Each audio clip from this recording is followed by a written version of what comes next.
Once again, welcome back to Chats with Jack. I am Jack Talcott.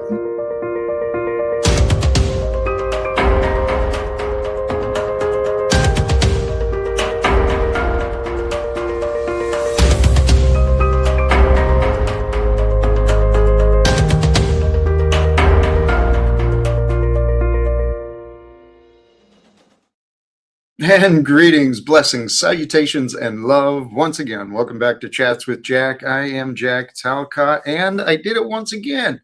I scheduled myself late. I started my stream early. So for those of you who are already here or catching the notifications and swinging through, my blessings and gratitude to all of you.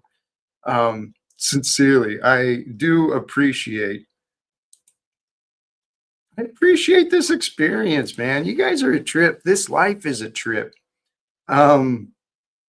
Blessings to you. Here, today, the topic, I've got a bunch of ideas again. And my hope is to slow myself down a little bit. Not too slow, but slow myself down so that I can clearly try to improve how I communicate, how I share some of these ideas. In reviewing myself, I notice I still kind of rush sometimes, and I get it. I don't know. Sometimes I'm too slow, sometimes I'm too fast, but whatever. Here, the idea of today, initially it was just the statement, we need one another. How much we need one another, but a need means an absence, and we already have one another, so we're going to unpack some of these ideas today. That's my hope, at least. With the thumbnail and in the background today, reminder, seek shelter in the Lord's embrace. Seek shelter in the embrace of love, in the alignment with the truth, standing with the truth, in the embrace of love. That is where life really happens. And this thumbnail, this idea, don't seek validation from a world that crucified the perfect man. If that isn't true, man, I tell you what. And if you think about it, conformity with the ways of the world, what's it result in? Look at the world today. Conformity with the ways of the world results in oppression and depression. Praise God and align with Christ, baby. That's the way to be. Align with love, align with a new creation, align with the present moment of being with the infinite being that is God. My thoughts have been on God quite a bit today, and from the thumbnail, you might imagine maybe a bit of Jesus too. That is the perfect man that is being referred to as crucified by the world. And we're all in these paths, similar but different to his. Each of us has our own cross to bear, so to say. Each of us has our own gifts, our own talents to share with the world. That was the message from him, from the scripture, and many other places. The topic today, we need one another. This is something that is so clear to me because every idea and belief that we find, we learn from the world, and the world is lived with others. It's not just on our own. I mean, there's an inner world and an outer world, and the two need to line up and match and synchronize and align. Otherwise, you got all these conflicts and unrest within yourself. But if we're honest with each other, if we can cooperate with each other, then we do have one another. And if we and to cooperate with one another so that we have one another, it means we've got to communicate with one another. Communication and cooperation, those two kind of go hand in hand. In order to properly communicate, to exchange information, you've got to have permission, I guess. You've got to have the willingness of both parties just to do something as simple as communicate. And we've got hours and hours and hours of communication on some of these panels, man. I think we've got hours and hours and hours of miscommunication, to be honest. But anyway, some of the ideas I was thinking about with this, not only we need one another, we have one another because we have everything that life has offered, and everything that life has offered includes everything, right? Everything is part of life. Not just the small little circle that you find yourself in, not the small little life or routine that you find yourself in, but life includes everything.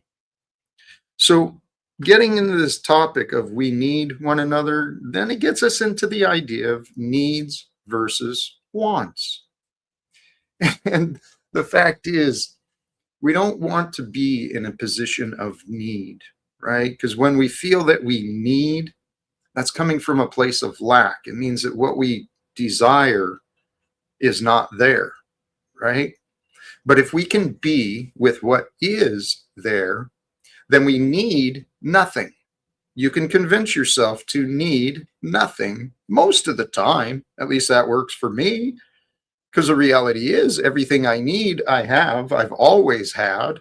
Otherwise, I would not be. If I didn't have what I needed to be, I could not be. And the same thing applies to you. And it applies to every day of our past.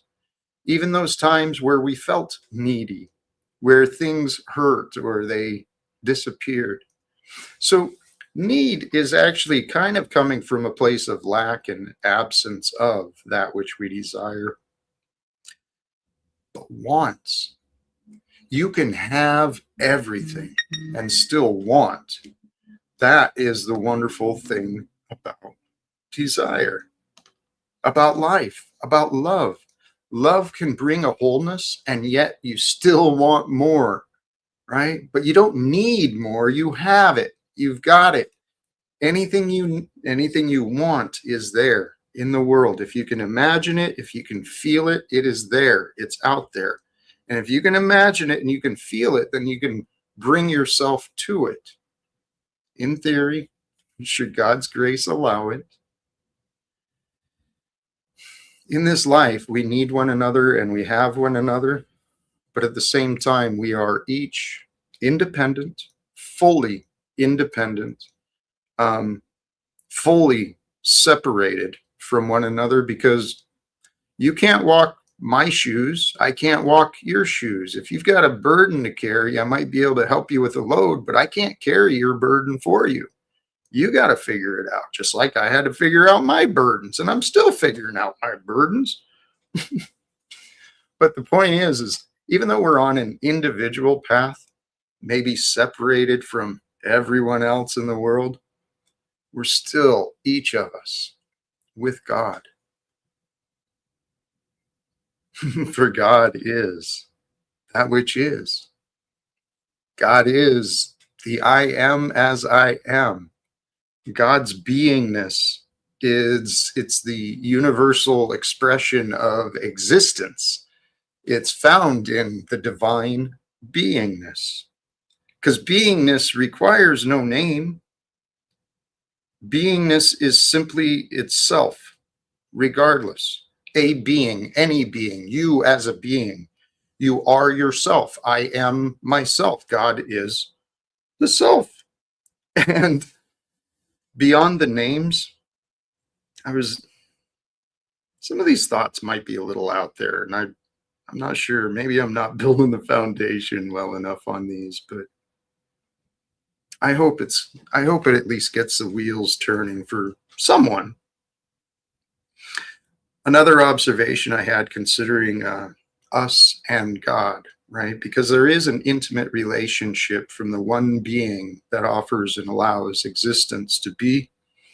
Um, in our world, you and me and all others like us, we have finite minds. Our minds are limited. Our minds are limited by what we've learned, by what we've experienced, by what we remember, right? Our minds are limited by language as well.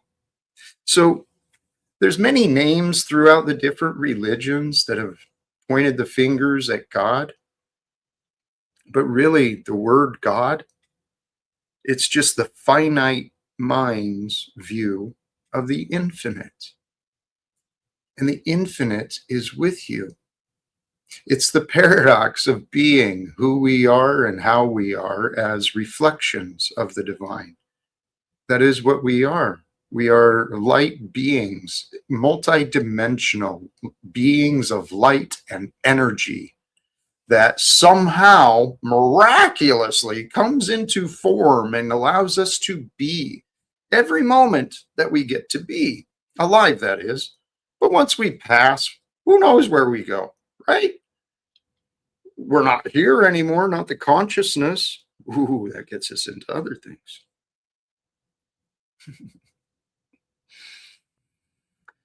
My thoughts on consciousness and tied to this idea of the thumbnail. Don't seek validation from a world that crucified the perfect man.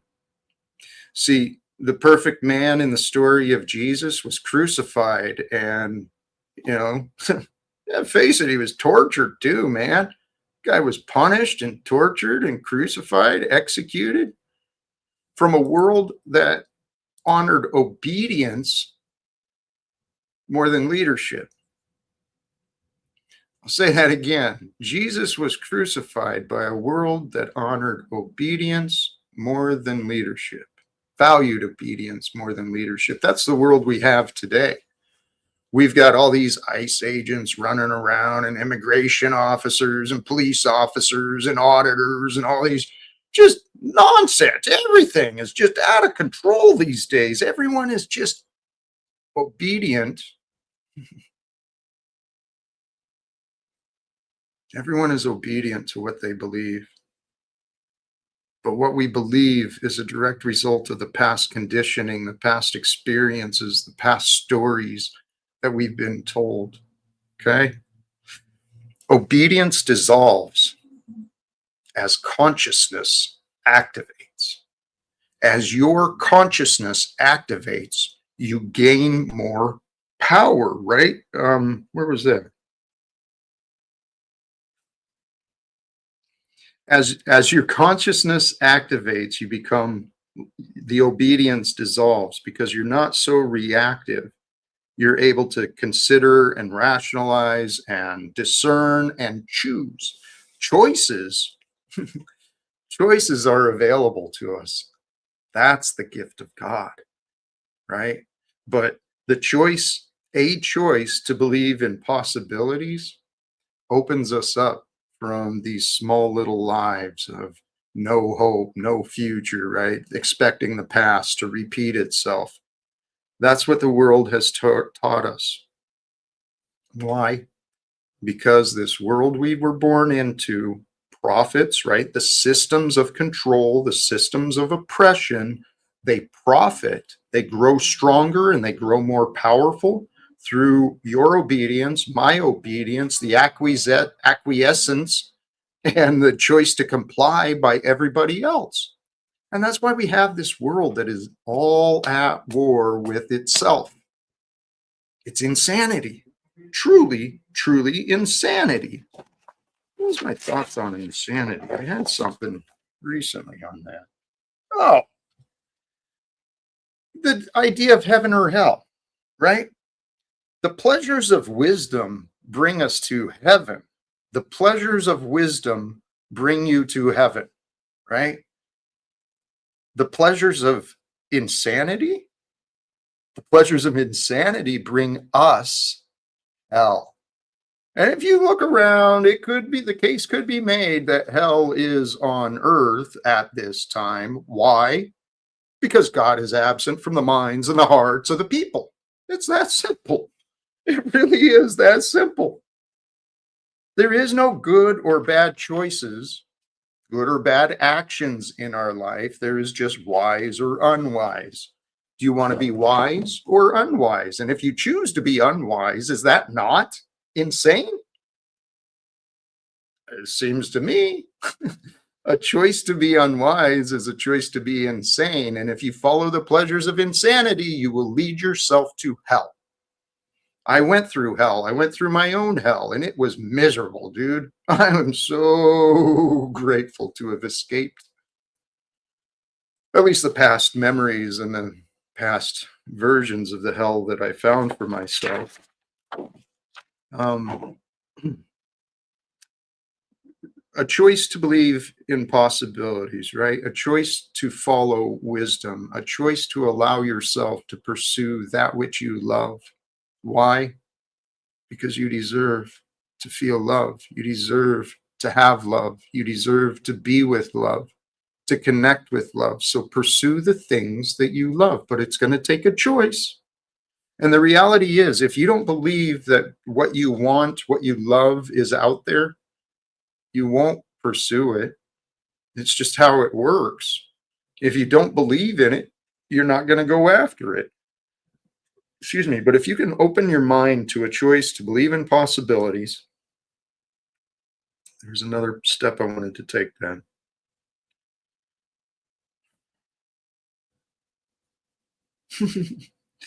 I don't know. I think I lost where my mind was going on that one. Well, the choice to believe in possibilities, opening yourself up to welcome possibilities into your mind, into your heart, greater possibilities. It's easy to imagine the worst case. It's easy to imagine what you're going to lose, what's going to hurt, what's going to, be wrong. But figuring out the limitless path of success, that's a little harder to imagine, especially if you haven't found the success beyond what you found.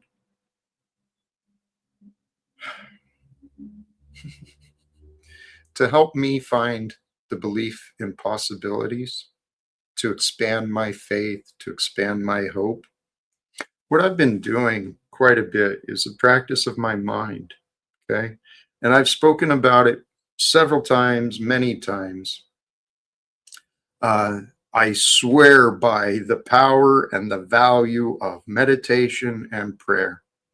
Meditation and prayer are the key to your health, your happiness, your inner peace, just as they were the same for me, because the inner peace starts within, in your mind, in your heart. That's where it's going to be. So for me to believe in possibilities, to keep my hope, to keep my faith, I had to find an outside view of me. I had to find a different view of me rather than just being the one who's on the hamster wheel or in this battle and I've got all these problems mounting up and nowhere to turn. Well, it's only because I couldn't see.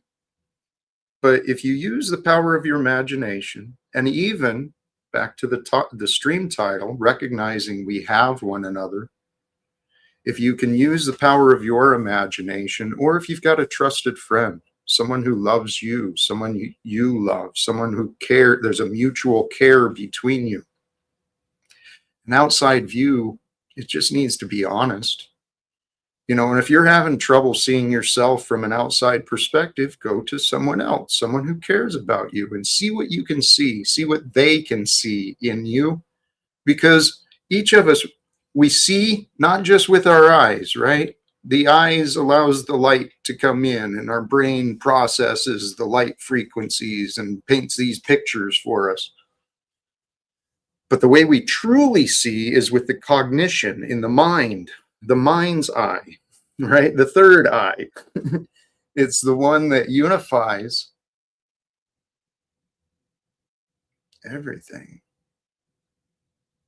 For it is through the mind's eye that we get to discover, to interpret, and perhaps so many things. The power of the mind is just incredible. And this is what I've been considering more of as well. Who we are, who you are. It's not the body, it's not the identity. It is the multi-dimensional, energetic quality of awareness. You can be aware of so many things. You can be aware of the past, of the future, of the present. But that awareness is really all you are. The thoughts are not yours. The feelings are not yours. They're just experiences that pass through us, right? This is why the practice of meditation is so important. Learning how to calm your mind, to slow the mind, to relax the heart, to unify the mind and the heart together, right? To be one with the present moment of being in your body, in the world that we know. And if you can find peace in your body in the present moment, sometimes it'll fade away, but if the peace fades away, then you just pick it up again, you return yourself, you reset yourself. And the more you practice these things, the more you practice meditation, focus, detachment, all these different aspects of mind, it gets easier. And really, it comes down to what you want. What do you want from your life? Do you want to fit into the world, to be of the world and with the world? The world is going insane, guys. Hey, I haven't been going too long. I think I touched on much of my ideas. I can keep going a while, I'm sure, but I'm going to go ahead and drop the link, open it up. We've got a few folks tuning in already. And hey, Lindsay, yes, detachment is a good thing to learn here. And reflection. Reflecting on within, reflecting on our past, reflecting on the feelings. That is how the words paint the picture so perfectly. If you consider the idea that we are images of God, made in the image of God. Now, an image is not the real, it's a reflection, but we actually grow in our reflections when we go within and we reflect, contemplate, observe, right? You got to observe, and reflect and observe, and then you can contemplate on what has happened. Oh, this reminds me of a thought I had earlier. Something about time and the mystery of time and how God has created us to have this ignorance. Yes, we have this gift of ignorance, this gift of cognitive blindness, and when it comes regard to the future, right? Because the future, we don't see it. We can guess at it and we can estimate and we can assume probabilities, but until something happens, we don't know. We don't know. So we were born into this world where we are reflections of the infinite with the finite, and we are finite. We are limited beings. We're limited by physicality and energy, right? We run out of energy. We got to sleep. We got to decompress. We got to do whatever we got to do, right? But we're also limited in our minds. If you don't know the words, how do you express yourself? I mean, this is what I see in a lot of adults. I see a lot of adults, and especially online in the panelverse. I played my part in this as well. I see a lot of adults acting as toddlers, right? Because if you think about a toddler, or you experience a toddler, they got a lot of ideas in them, but they don't always have the words. And they get these feelings up and they don't know what to do. So they just start acting out, right? It's just a lack of experience, a lack of vocabulary, a lack of awareness. But when people are traumatized when they're young, it's what they learn. They learn to create these identities that are different than their authentic version. And these identities have grown up with people. There's a lot of people who are fixed on their idea of who they are, but the idea of who they are doesn't actually match up with what the world is showing. It was an example of that for many years, and I'm hoping to become an example of the other way. Because in my past, I thought I was doing okay. I did. I thought I was doing all right. I thought I was doing things the right way, as far as it came to marriage, and as it came to family, and as it came to employment and work, saving my money, putting ahead for retirement. I thought I was doing all these things right. But what I didn't see was all the things I was doing wrong. And the things I was doing wrong, in hindsight, right? Back to what I was saying earlier, once I found an outside view, once I changed from who I was and I saw myself outside of myself, outside of who I was, I felt a lot of guilt and shame. I expect that's what the world is going to experience too. Because I am convinced. I'm not a prophet. I'm not anything special. I'm just an idea. I'm just a guy with a lot of ideas. I'm a guy who's had a lot of time on his hand, a lot of opportunities to learn and to think. And I have this belief that the prophecies are coming true. The prophecies, the fulfillment of the prophecies, it may be happening with me and you. And the fulfillment of the prophecies, it's not just the war and the death and all that stuff. That stuff is happening right now. There are wars and deaths, and there are so many men and women gnashing their teeth, praying for death, some of them, I'm sure. Luckily, it's not me. But I do believe that this day of our Lord is here. It's upon us because the Lord is eternal. The messages of Christ, they existed before he was, and they will eternally be here now that he was, right? Because the story's been told. The story was told and is being told. The story I'm talking about is the story of this world, the story of you, the story of me. This is God's story. History is retold by the people, but history is lived by the people. History is created by God. And we are that. The eternal life includes today when you surrender your old ways and you align yourself with the infinite of possibilities, the infinite of love. Because if you can activate your consciousness and make yourself more aware of your choices, right? Rather than just going through the day, running on routine and habit, doing the same thing because you thought of it yesterday. If you can awaken your consciousness and activate your consciousness to be more aware of the choices you're making, even the small choices add up into our lifetime. If you can as you activate your consciousness and take responsibility for your choices, the habits of obedience will fade, they dissolve. And as the habits of obedience fall away, and as you take control of your choices, you're accepting responsibility for you. And if you don't accept responsibility for you, you're losing out on self-empowerment, right?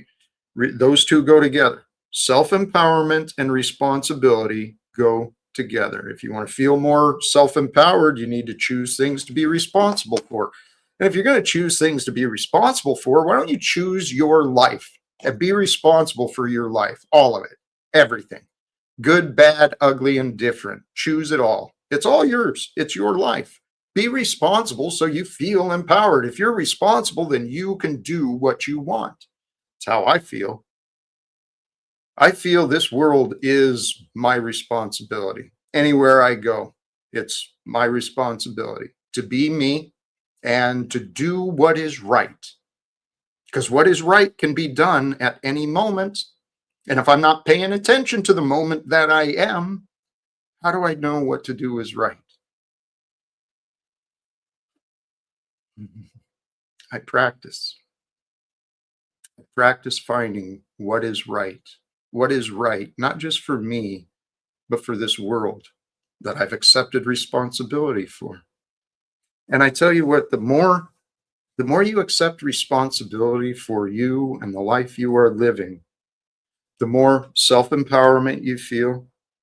And with that, I'm telling you, the result for me was this feeling of unconditional love. This feeling of love, not just for the world, but for myself too, because I can feel proud of anyone who's willing to accept responsibility for everything, and that includes myself, right? Can you be proud of you without it going to your head? But can you be proud of you? Can you love you despite the flaws, despite the problems, despite the past things that cause guilt and shame? Can you love you beyond what you used to? I bet you can. Are you willing? Are you willing to love you more than you used to? Who wouldn't be?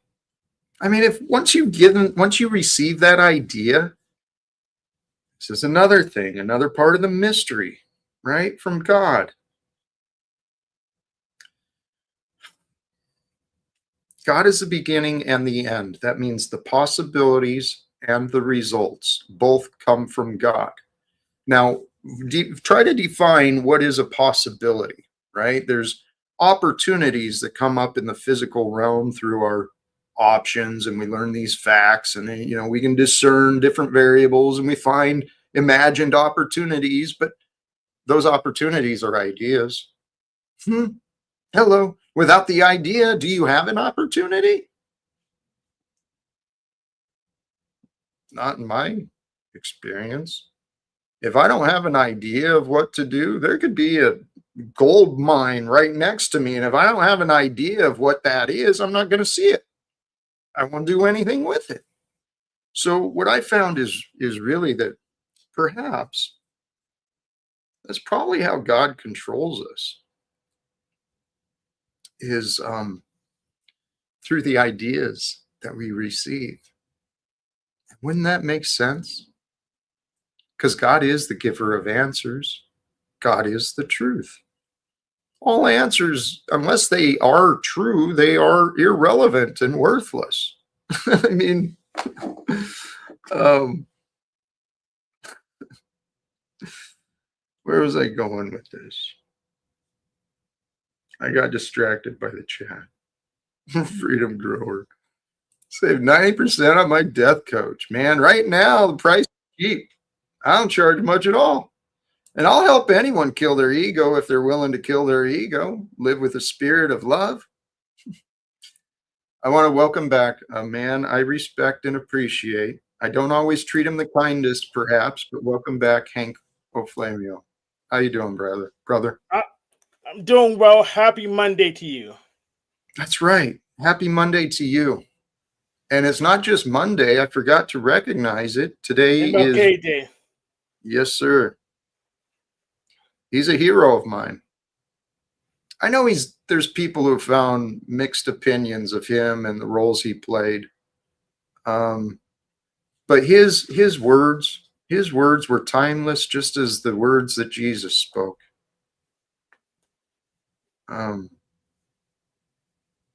You any thoughts or ideas joining up with you, Hank? Yes. So I'm just curious. Why do you think someone should kill their ego?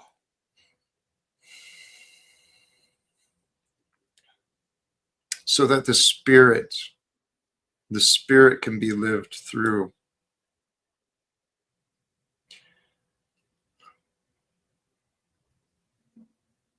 Yes, I wanted to challenge myself, but in listening to some of the other teachings I've been following, I trust this is true. The path for enlightenment, the path that Jesus went and the Buddhas went, the path of the mystics is to unite with God. And to unite with God, I dissolve me. And as Jesus said, one must be reborn in order to live. And that's what it means. We allow the ego part of us that has fears, has habits, it has impure thoughts. We allow those parts of us to fade away. Dying is kind of an exaggeration of it, because the ego doesn't die, it dissolves. Our personality is still there, our memories are still there, but we're still, at least in my experience, we're still who we are. It's just the idea is to surrender to love more often. Does that make sense?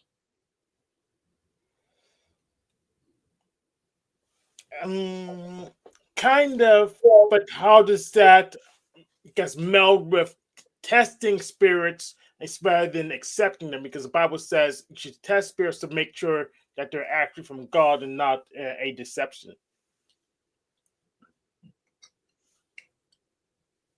To test the spirits, you must identify what the spirit is.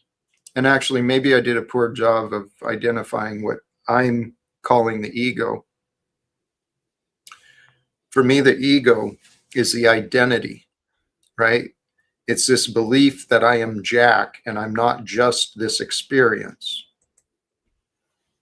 If I believe I'm Jack, then I'm separated from the world. I'm separated from everything else. I'm an actual physical being and a thing. Well, the spirit is not necessarily a thing. It's an experience. It's an energy, I guess, or a power. And so that line you mentioned about test the spirits, we'll feel feelings, but we may not interpret our feelings accurately. Just like the world, we see things in the world and we may not interpret them accurately. So I think that's what that is talking about, is to truly interrogate the feelings, make sure that, my feeling of hurt isn't, or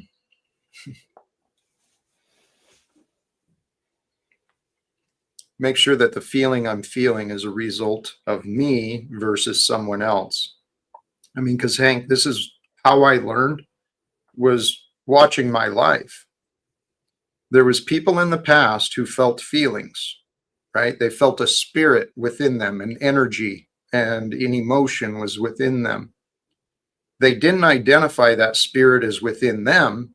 They blamed me. So because they didn't test the spirit within themselves for themselves, they inaccurately projected the cause out to me, but it wasn't entirely me. So the other part in my path of this, trying to understand what does this mean about the spirit, I closely relate the spirits and emotions together, right? And it makes sense. We've got a spirit of sadness, a spirit of anger, spirit of depression, spirit of worry, spirit of joy. We got all of them. Does that make sense for you? It kind of does, but I just had that eerie feeling that you kind of want people to turn off their protection so you can kind of possess them. It's because you just seem to do not like to be questioned at all. You say, if you question me, you don't try to understand me, and understanding me is obedience. It's not that I want to possess anyone. But I believe the Holy Spirit is available for us to be possessed by, but it's not going to jump in and take over. We got to make room for the Holy Spirit, because the Holy Spirit is love, it's peace, it's joy, it's all the good things that come with being a human. So if you take that idea that the Holy Spirit is as simple as the good feelings, right? And as long as you're being honest about the source of the good feelings and you keep your mind to God, well, then it is okay. You invite Christ, the Spirit of Christ, the Christic, to be with you. And that is my prayer. Please allow me to be less so that Christ can be more through me. And my prayer is that eventually people will see the Christ through me less than me. Battle verse. Thank you, brother. Yeah. So would you say I understand you any more now than the first day I talked to you? I'd assume so. I would You, assume you do. you seem so, but do you feel it that way? What do you feel about? Hank, that's an interesting question, because my interpretations of others, I have been wrong so many times. I thought people understood what I was saying, and it turns out, nope, they did not. But I feel like, Hank, I feel we've been around long enough, and we've had our disagreements and our agreements enough that I think we do understand each other much better than we used to. How do you feel about it? You still feel it's kind of the same as the beginning? I feel I understand you, but there's a bunch of flashes where you you you go to a black and white thing and say, no, you're not trying to understand me because you're not obedient to me. Oh, It just happens like a couple times a month, so make this be a mood thing. But still, that still happens pretty frequently. I'm pretty confident, Hank. I never told you that you had to obey me. But tied to what I was saying earlier, there's a clear connection uh, between cooperation and communication, right? And so, how about this, Hank? Maybe what was perceived as me wanting you to obey, maybe it came across wrong. But what I'm hoping for is just cooperation, so that we can communicate ideas, and share the knowledge.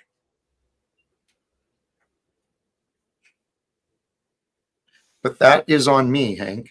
And if it came across as though I was trying to get you to obey, that wasn't my intention nor appropriate.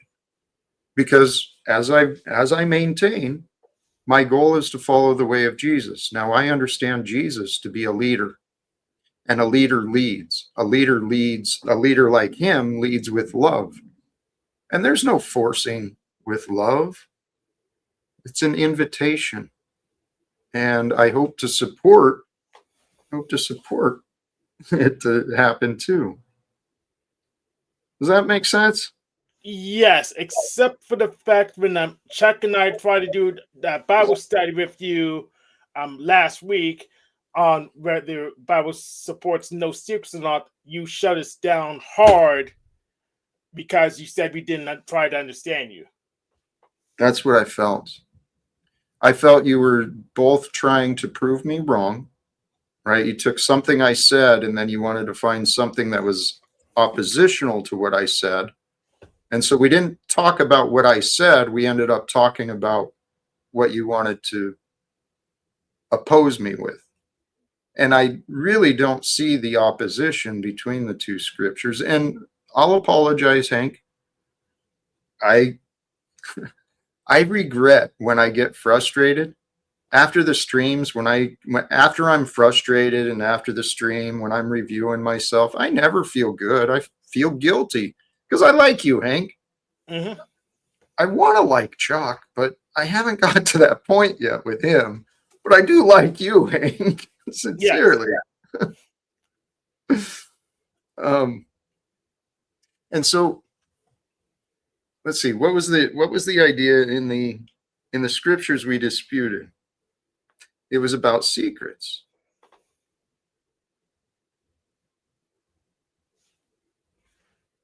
And this is something I have been challenged with, Hank. Personally, I have been challenged in this experience of I don't understand why people are unable to see. They don't see what I see. And all I'm trying to point to is facts. I'm trying to point to the truth. And if we can see the facts and the truth, secrecy is not the way of God. It's not.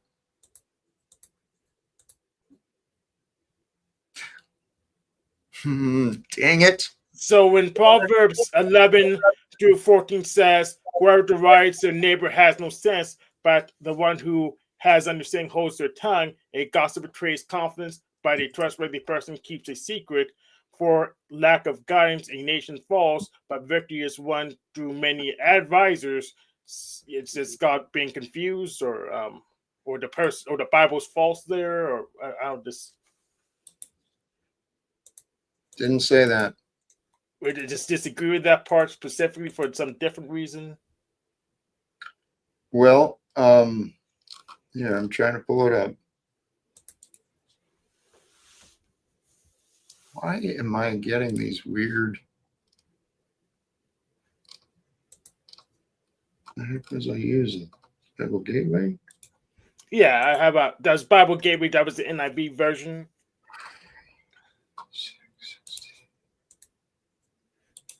Yeah, Proverbs 11. Oh, 11? Yeah, Proverbs 11:12-14. So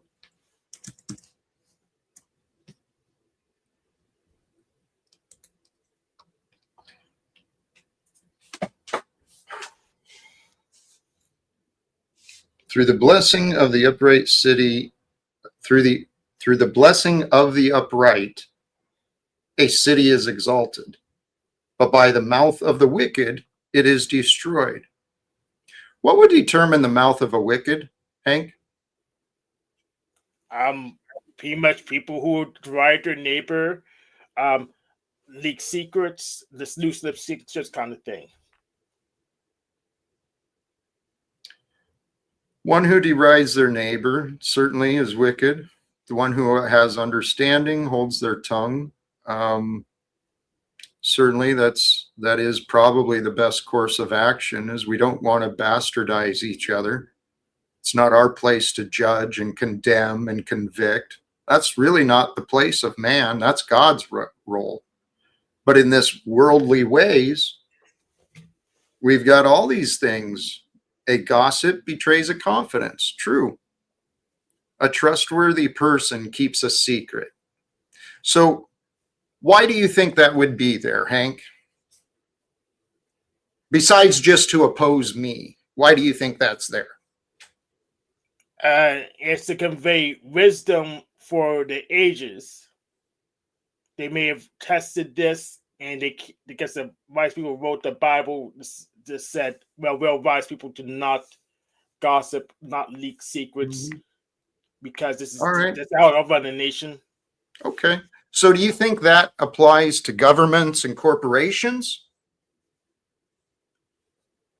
Probably, and You think if so? I mean, it's possible, and maybe Possibly. it's a Yeah. scientific. Maybe they tested scientific. Maybe we need to look at white papers or something.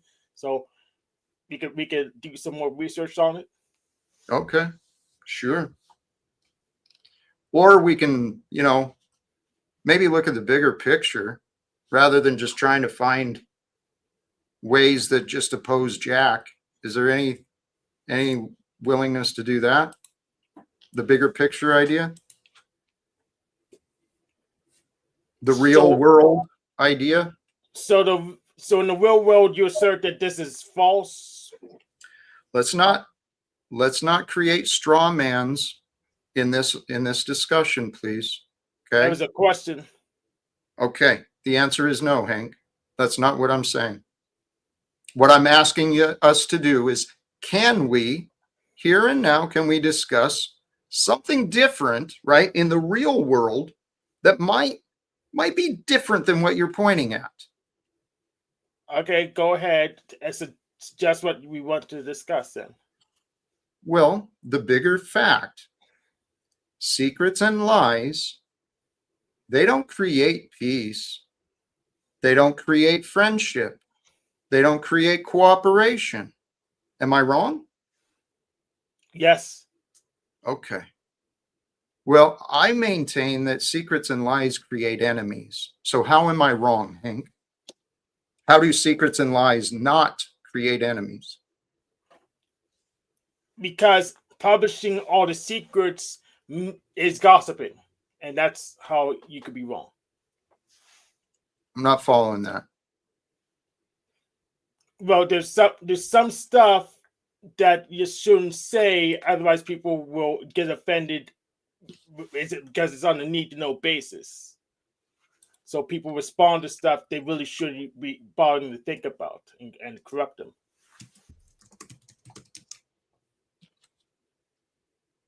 Engage in gossip.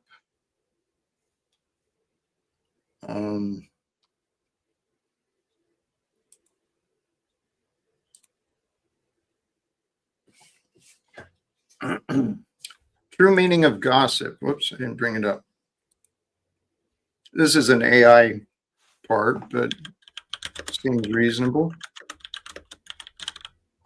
Informal talk, often unkind or unverified, possibly secrets, possibly lies, unverified, right? About other people's private lives or scandals, functioning as idle chatter, hearsay, or tittle tattle that can build bonds but also harm reputations. So I guess you're right. Even according to this, certainly it can build bonds. People will enable each other with secrets, with lies, but it's for the purposes typically of harming reputations. And that's not my intent. What I'm suggesting is not for informal talk. I'm actually talking about real serious matters, not gossip.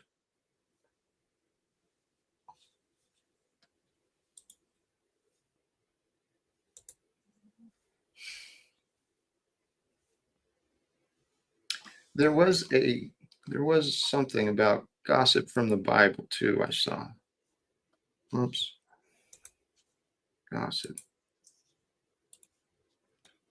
But like this, on that AI thing answer, it does say neutral gossip, positive gossip, negative gossip. Like negative gossip says spreading criticisms, rumors, or embarrassing information, often to gain status or a bond over shared dislike by causing harm. All right. Okay. Well, congrats, Hank. I guess you're right. I guess I don't want to end secrets.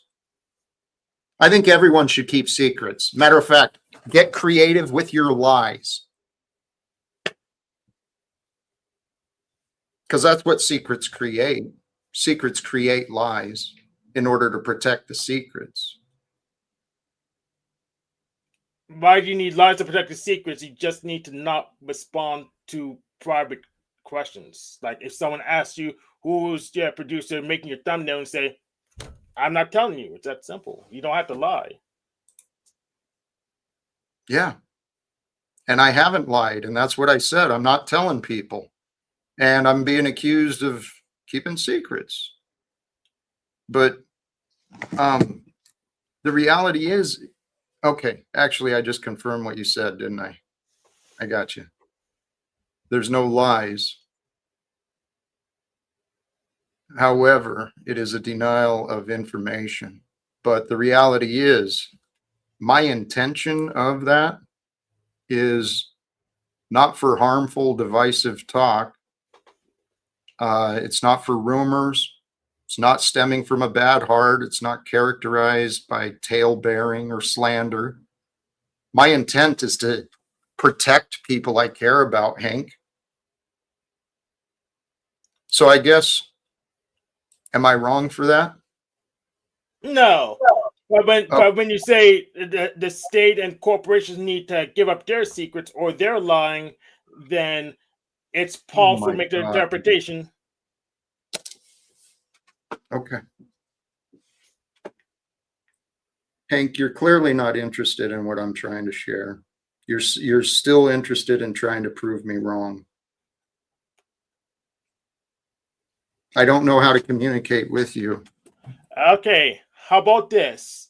But, Mhm. you're a classical theist, right? I don't worry too much about defining myself, fitting myself into compartments. Yes. I, So we can have a long form discussion if breakfast talk was moderating, so we can get to the bottom of this. We'll just say we're debating theism, atheism, or classical theism versus syncretism. And I actually always sent a message to both of you in Discord so we can try to get this scheduled. Then we can try to have a long form discussion. So if you get frustrated, we will be able to talk through it anyways. to be honest, brother, I'm not interested. Sounds like you're trying to overcomplicate what is very simple to me. I don't understand why you're not willing to accept the simplicity just for the sake of a conversation. You're not even entertaining what I'm saying. And you haven't for years.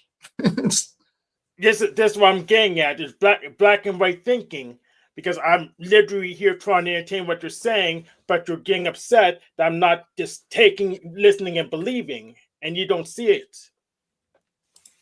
am I upset? Your eyebrows are No, furrowed. You're acting, leading your expression. You're acting like you're upset. Upset. Maybe I'm misinterpreting you, but you're but as far as I can tell, you're acting like you're being upset. it's not upset, Hank. I'm frustrated. I'm bewildered. I don't know how to get you to talk about the direction I want to talk about. I mean, the affirmative of why secrets and lies should end. You keep going back to defending secrets. Why? Why is that, Hank? Why do you feel that secrets should be defended? Besides from Because the book. oh, because our friend Snaps, who likes crossing boundaries and exposing secrets, is an agent of chaos. Okay. So because you found agents of chaos, you want to, well, let me say it how I feel. I feel like you've been mocking me and opposing me for a long time. Me as a messenger, because I'm talking about trying to confront the corporate secrets and the government secrets, and you want to put the blame on an agent of chaos, an irrelevant man like Snafu, who is about to die by the sounds of it. Let's face it, he's in and out of the hospital. His life probably isn't going to last a lot longer, but the world will. I mean, he's been dying ever since I met him. I'm not sure he's going too far. Plus, he's No, doing. Plus, he's been. Plus, he's doing the 20-day support thing with you. So no, either way, well, it's worth your time. he's not doing that with me though, because he's trying to do it his way, and that's not the way it's going to work. So Snafu's on his own right now. He's not working with me, no matter what he says. I've tried. I've tried working with him, but Has has anyone attempted to work with you at all? yeah, few people have So what happened? mixed results. Some people were willing to try out what I said. Some people wanted to argue. Some people wanted to ignore. Some people walked away. But there's also been people who have found value in what I've offered. So it's mixed. It really is. See, Chuck, you're just as bewildering to me. You can't think of a corporate secret for yourself, Chuck. You can't answer that question without me, without someone else. Maybe someone else can help Chuck think of an answer for a corporate secret. Yeah, I can give an answer. Um, so there's trade secrets and there's authentication information and there's some personnel list and the contact list. But what I'm confused about what part of that should be publicized.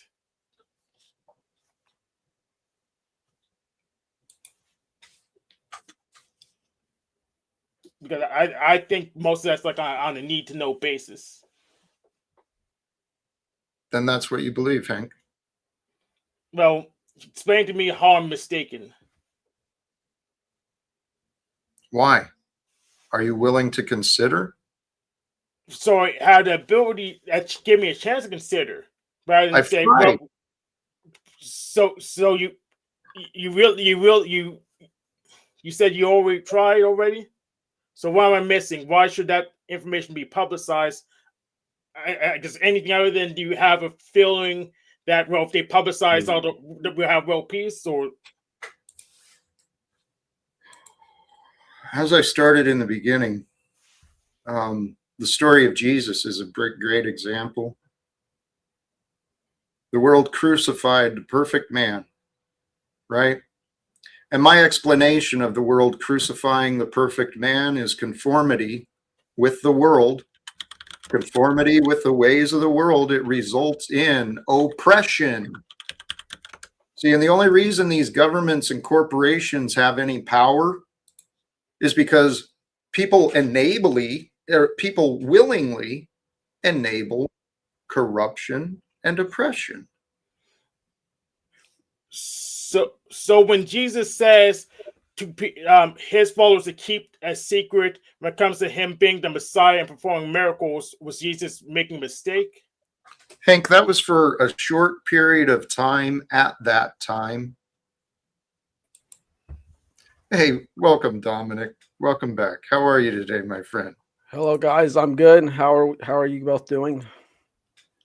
I feel good, actually, and I'm grateful you're here because Hank is a man I care about, and I've been having a challenge. I've been challenged communicating with him, and I'm hoping maybe with a few of us, maybe we can. You seem to understand me well and what's going on.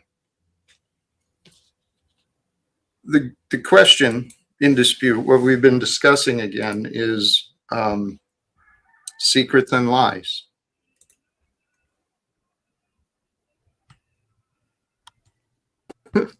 My mission is to, what I've found in myself and what I believe will help the world is, if our world no longer protects and continues to enable secrets and lies. But of course, there's the Bible that people like to go to. And which one was it? Number, 11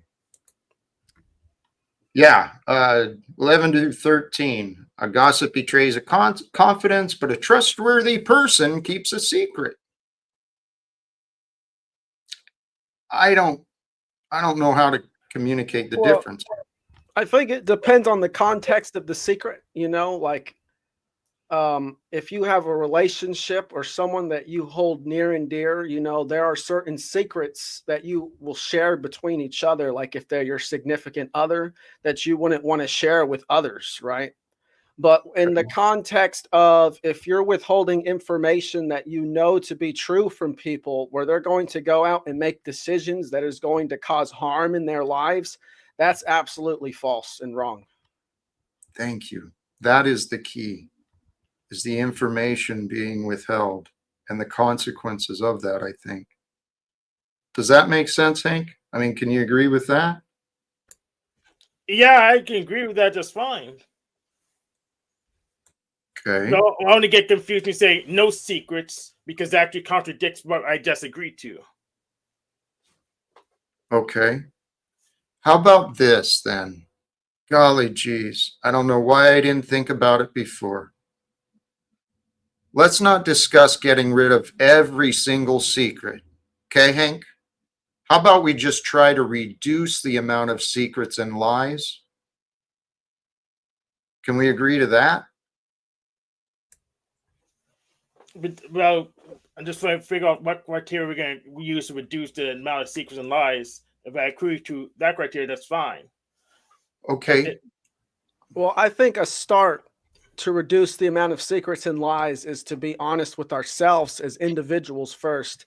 If we can't be honest about the way we've lived our lives and about the impact that we have in other people's lives, we're not going to be honest with anything else, and we won't even come close to grasping or understanding the truth in the first place. So we have to be honest with ourselves first, which is that's really the first step, and that's a difficult step to take, I think, for a lot of people. And that's probably a big reason why there's so much lies, is because a lot of people believe in falsities and they want to stay in their falsities. That's what the world is, that's what the world has created. And it is in the biggest picture, it is a perfect representation. The world is false. Under its current design, under its current state, the world is more false than real. And actually, something I recognized earlier, one of the best ways for us to heal ourselves and to make sure we are aligned with the truth is to do that inner work. Go within to identify, like I think Hank was saying earlier, the spirit. Go within and identify the spirit that's with and the thoughts that are within, and remove the false. The idea of neti, not this, not that. I think that's the right term, but not this, not that. The process of elimination can help us land on and closer to what is true. And if people were here, regarding the corporations and the government, some of the secrets, there's so many. There are so many documented secrets and conspiracies that have happened in the United States and around the world for generations, long before we were born. And why we don't want to address that blows my mind. It really does. Because I think what's happening right now in America is kind of disgusting. It brings me to like some shame to believe that I'm a part of this, but this is the world God gave us. The secrets and lies have created the wealth inequality, right? Because the reality is we can have an economy without being slaves to a dollar. The facts would demonstrate it. It's just a matter of, are we willing? Are we willing to change? Are we willing to do something different that's in the benefit of everyone instead of those in power? And I do believe this is what God sent us here to do. Yeah, exactly. You say, God gave us the world, right? And we're free to do with it just about whatever we want. Now, there are limitations, of course, but we can always overcome limitations, and that, creates an entirely new field of limitations in and of itself. But the point is, we have the power to create here on the planet. We can do all kinds of things that other species can't do. We can build cities in complex ways using all kinds of different materials. We can build, machines that make transportation pretty dang quick. We have the power to do a lot of things, but people, they want to grasp onto what other people think is best for the world rather than what people think is best for the world themselves. And because of this, they're basically being strung along by who they call the wolves in sheep's clothing, the people who don't actually have the best interests in the world, but they know how to string these people along and create the desired outcome that they want, which comes at the expense of pretty much everyone else. I agree completely. So, Jack and Dominic, how would you verify if what they say, what someone says is good for the world, is actually good for the world? How would you test that? but your process. Does it sustain life or not? That's Beautiful. pretty much what it comes down to. That is a beautiful answer. Can you You know, accept that? Yeah, I are can you accept treating are you treating life and the earth itself as just a means to an end, or are you realizing that all these things are interconnected and they're going to be here forever, and that essentially if there is an end, we're going to go with it? Yeah. Yeah, so I would say, respect in all things. That's respect yourself first. Like I said, you got to be honest with yourself first, and then you could extend this to other things, because once you know what's good for yourself, you'll have a better understanding of what's good for the world around you.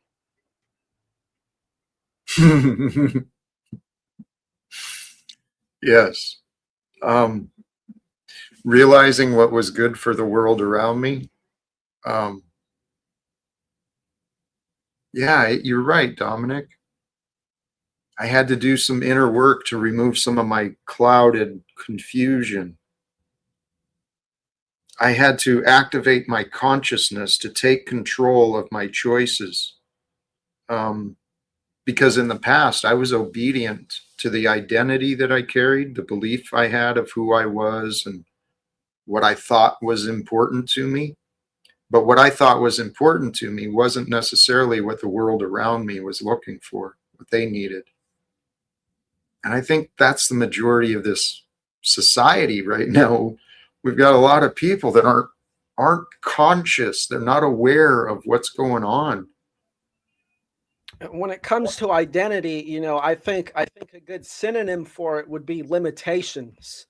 Because when you identify with things, you're limiting yourself to what you could be or to what you actually are. Because, God is everything. And if God is everything, you have that potential as well, right? So when you identify as, a Democrat, or if you identify with the scientific community as if that's going to be some sort of savior, you are putting a piece of yourself into those things and means that is detracting from your authentic self. Yes. Restoring ourselves to our authentic self, that is the path. It is the path for us all to return to authenticity without secrets, without lies, being authentic in who we are. And all we are is right now, nothing more. That, Dominic, what you said too, I agree with what you said, that knowing God is everything means that we can become become more of everything. But the other side of that too, as the more I realize God is everything, the more I realize Jack is no thing. I am nothing. And that's kind of what God is too. It's not a thing. But the goal is to kind of unite. I want to address a couple comments here. Secrets are being abolished, but this will not help humanity. Not sure I agree, Freedom Grower. However, a transparent, honest government would be a lot better than where we are at. And I suggest if we had a transparent and honest government, we would have far fewer secrets, far fewer lies. And this one from Philosopher, you must have certain secrets in armed forces, right? Because secrets and lies create enemies. And as long as we're going to have enemies, we need armed forces. You can't let other countries that are considered enemies into our weapons and elements of surprise, right? But if we actually had proper leadership, proper leadership at the top of the nation and the administration, diplomacy and negotiations would be the first choice, not this militarization, building up the most powerful military. What is going on? Yeah, I think a good way to balance that, if you want armed forces to hold secrets, is the phrase "loose ships sink ships," which comes from World War II, when some congressman bragged about the US and they had some victory and they said where the ships were, and then the Japanese capitalized on it and then sank some ships. So if you're in an actual conflict, or if you know there are enemies and you need to withhold information that you know, or where you know that people's lives are at stake, then absolutely, keep those secrets secret.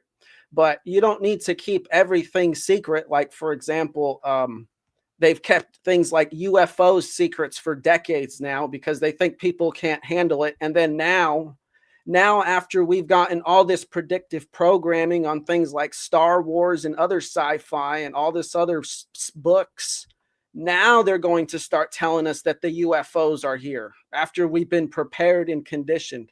And this is just, they don't trust us because they view us as children. When there has to come a point when we realize, no, we're adults just like they are, and we need to hold these people who call themselves government officials and leaders accountable. That's what I hope to see. Go ahead, Hank. Yeah, so there's like a bigger issue related to that.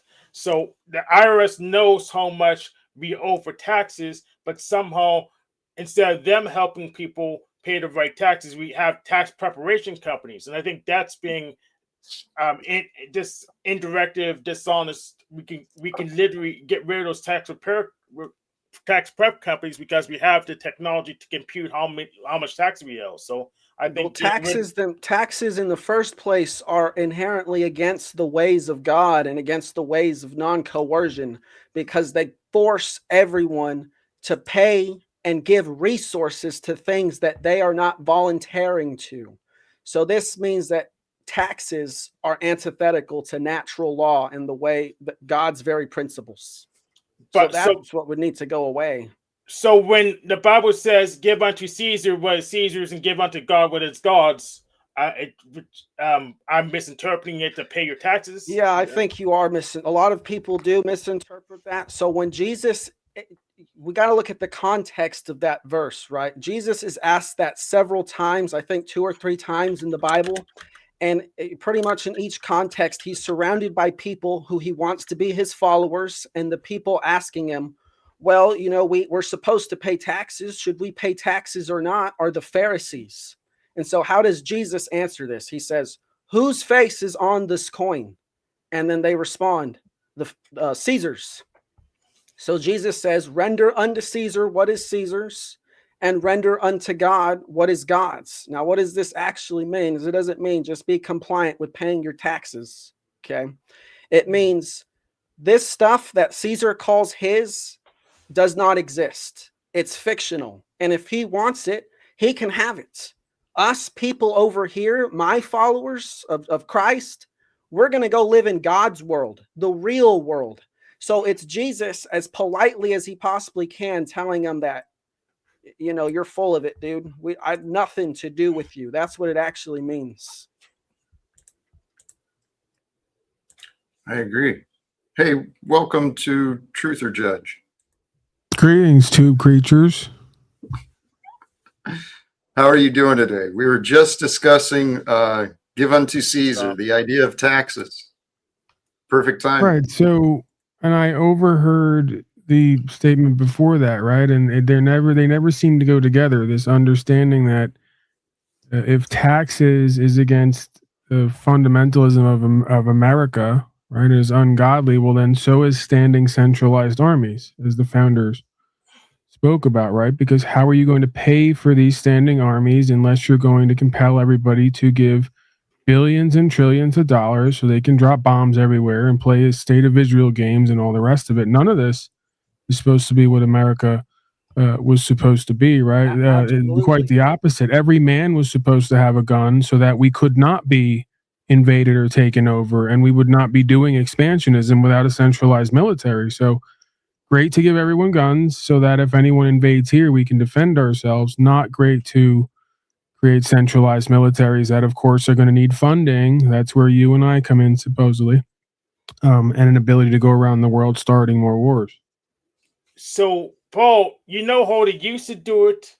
They used to just own some people to do the labor other people didn't want to do. They just used to have slaves, and God, and at least in the Bible, said slavery was fine. Gave policies and codes how to do slavery correctly. I prefer we just not doing slavery, so taxation is a better alternative. So we have more freedom, more choices on our own. Right? If it's voluntary, that's fine. I'm totally cool with meeting in the middle with everyone. If we're doing the simulation of we're all leaders of the world, right? Which in a way we are, I guess you could say, potentially, if nothing else, or indirectly. But sure, if everyone besides me wants to decide to get together and throw their money in a pot in the middle and use it for XYZ, great. The moment that it becomes compulsory and coercive is the moment that we cease to have a free nation, right? So I'm not anti, I'm pro. I'm pro freedom and individual rights to one's own property and the ability to volunteer or opt out. Yeah. If we don't have that, we don't have anything. So it is voluntary. If we find a way to live without income, then we don't really have to pay taxes. Well, you can do that, but if you go a certain amount of years without paying your taxes, what's going to happen, right? You're going to have some agent from the IRS come knock on your door, and then they're going to have the police come and back them up to take away property. And if you try to resist, you're the bad guy, right? Well, not necessarily, and that's what some of us are working on.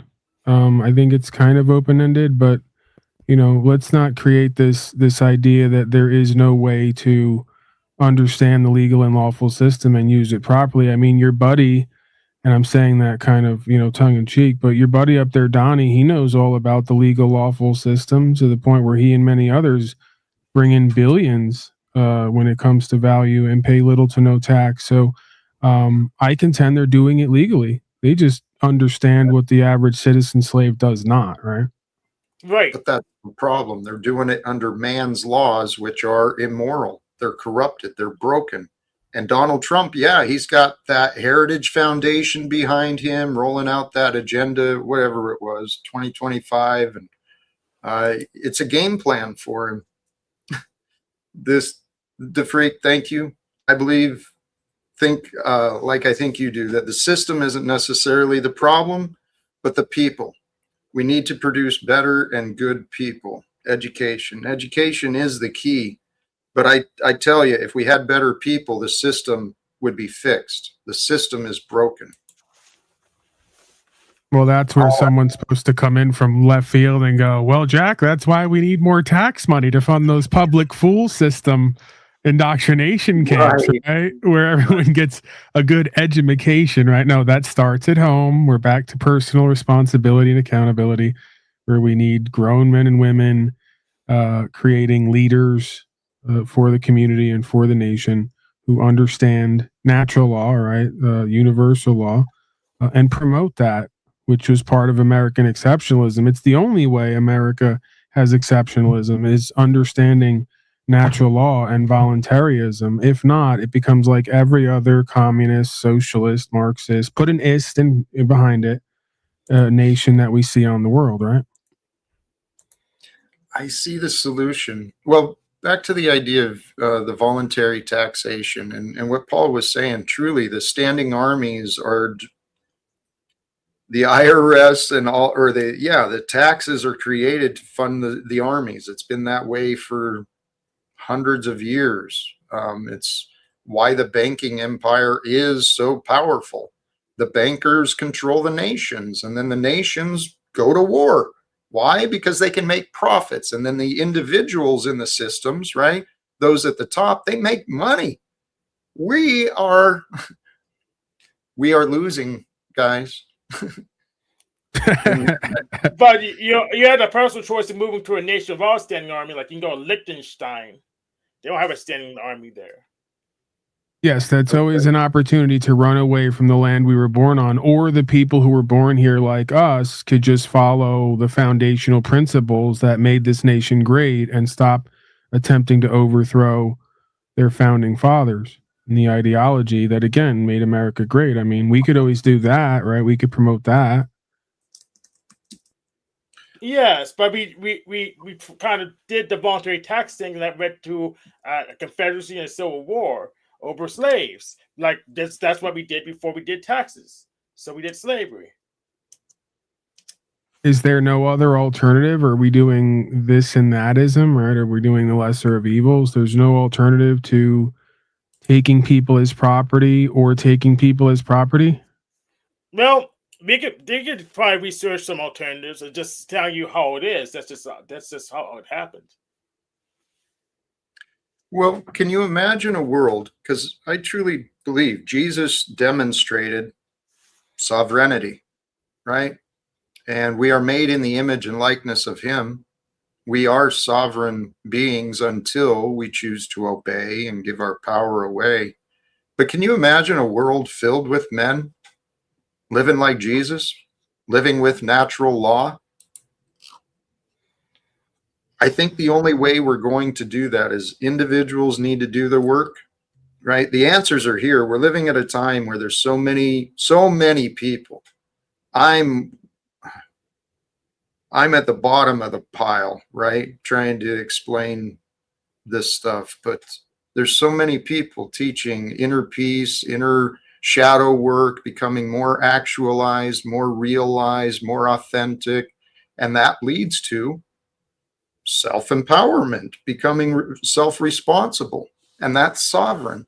So can you imagine a world if we had people who were living as sovereign, communicating honestly with one another, cooperating with one another, not to create billionaires anymore, but to actually nurture and promote life? Yes, but ironically, that world would be more sparse in population. There'd be just post-apocalyptic, far less people. That way, there's enough room that we don't have to interact with each other. Well, that's not necessarily so, Hank. That would only be so if the people desired it, right?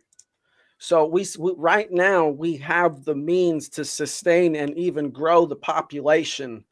And if people, which I know is unlikely, but if they were to make the choice now, that would I would think that the population would have an ability to grow larger than what it is now, because people aren't so restrained and forced to go down this system that doesn't care for them in the first place.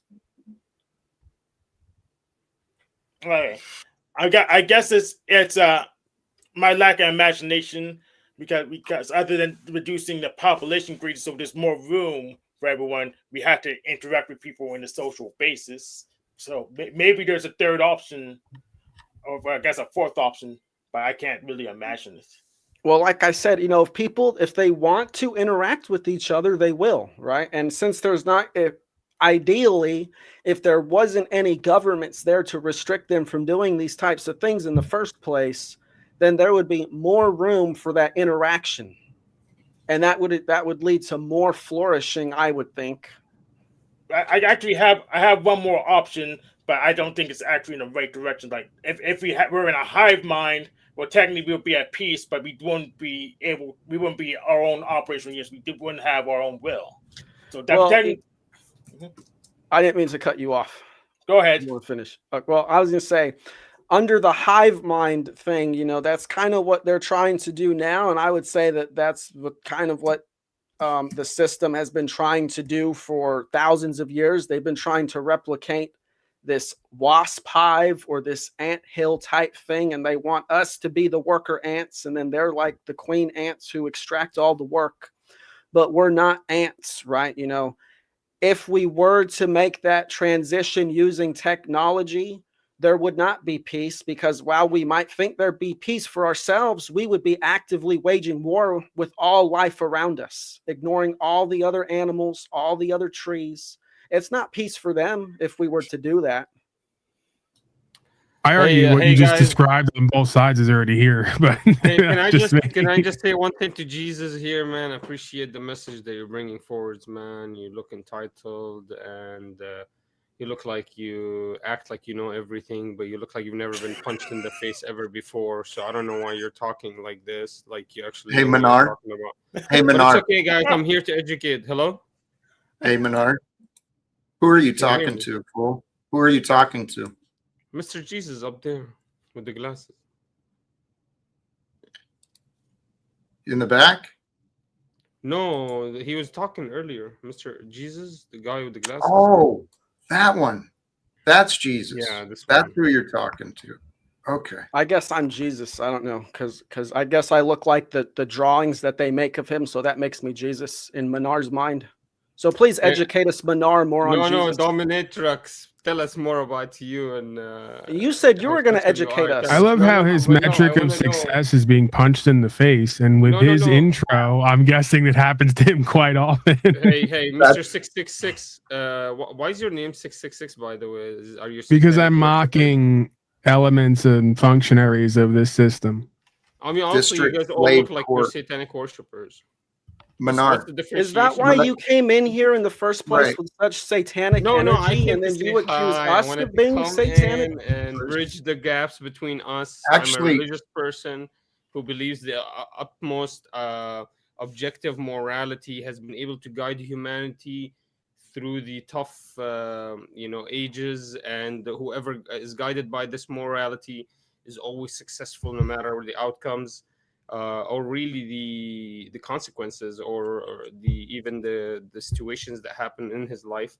So as long as even if he perceives that these outcomes are negative, in the end they're accumulating somebody. You'll hear this all the time. He's been kind of sculpted by his situations and by his experience, and so you perceive that these are bad negative outcomes to you, but you don't know how positive they could be in the future for you. So I'm saying, in the end, I perceive and I believe that there's always this objective morality that can guide you into this perfect outcome that is always positive for you. So I just wanted to come and guide you guys and present a little bit of my arguments and help you, because look at this guy. He thinks he's Jesus walking on water, probably drinks Menard. wine every night. And I just wanted to help everybody. His name is Menard. Dominator X. Hey, Menard. Yani, what is this? What is happening right now? Menard, thank you. I'm the host here. I don't know if you realize this is my live stream. And, I like the black guy in the fedora. Yeah. Hey, man. You got plenty of opinions, Menard. You are a hoot, man. But you are a provocateur, an agent provocateur, almost an agent of chaos, claiming to be the light, the bringer of light. And you join Menard with some obvious confusion. Would you like to address your confusion?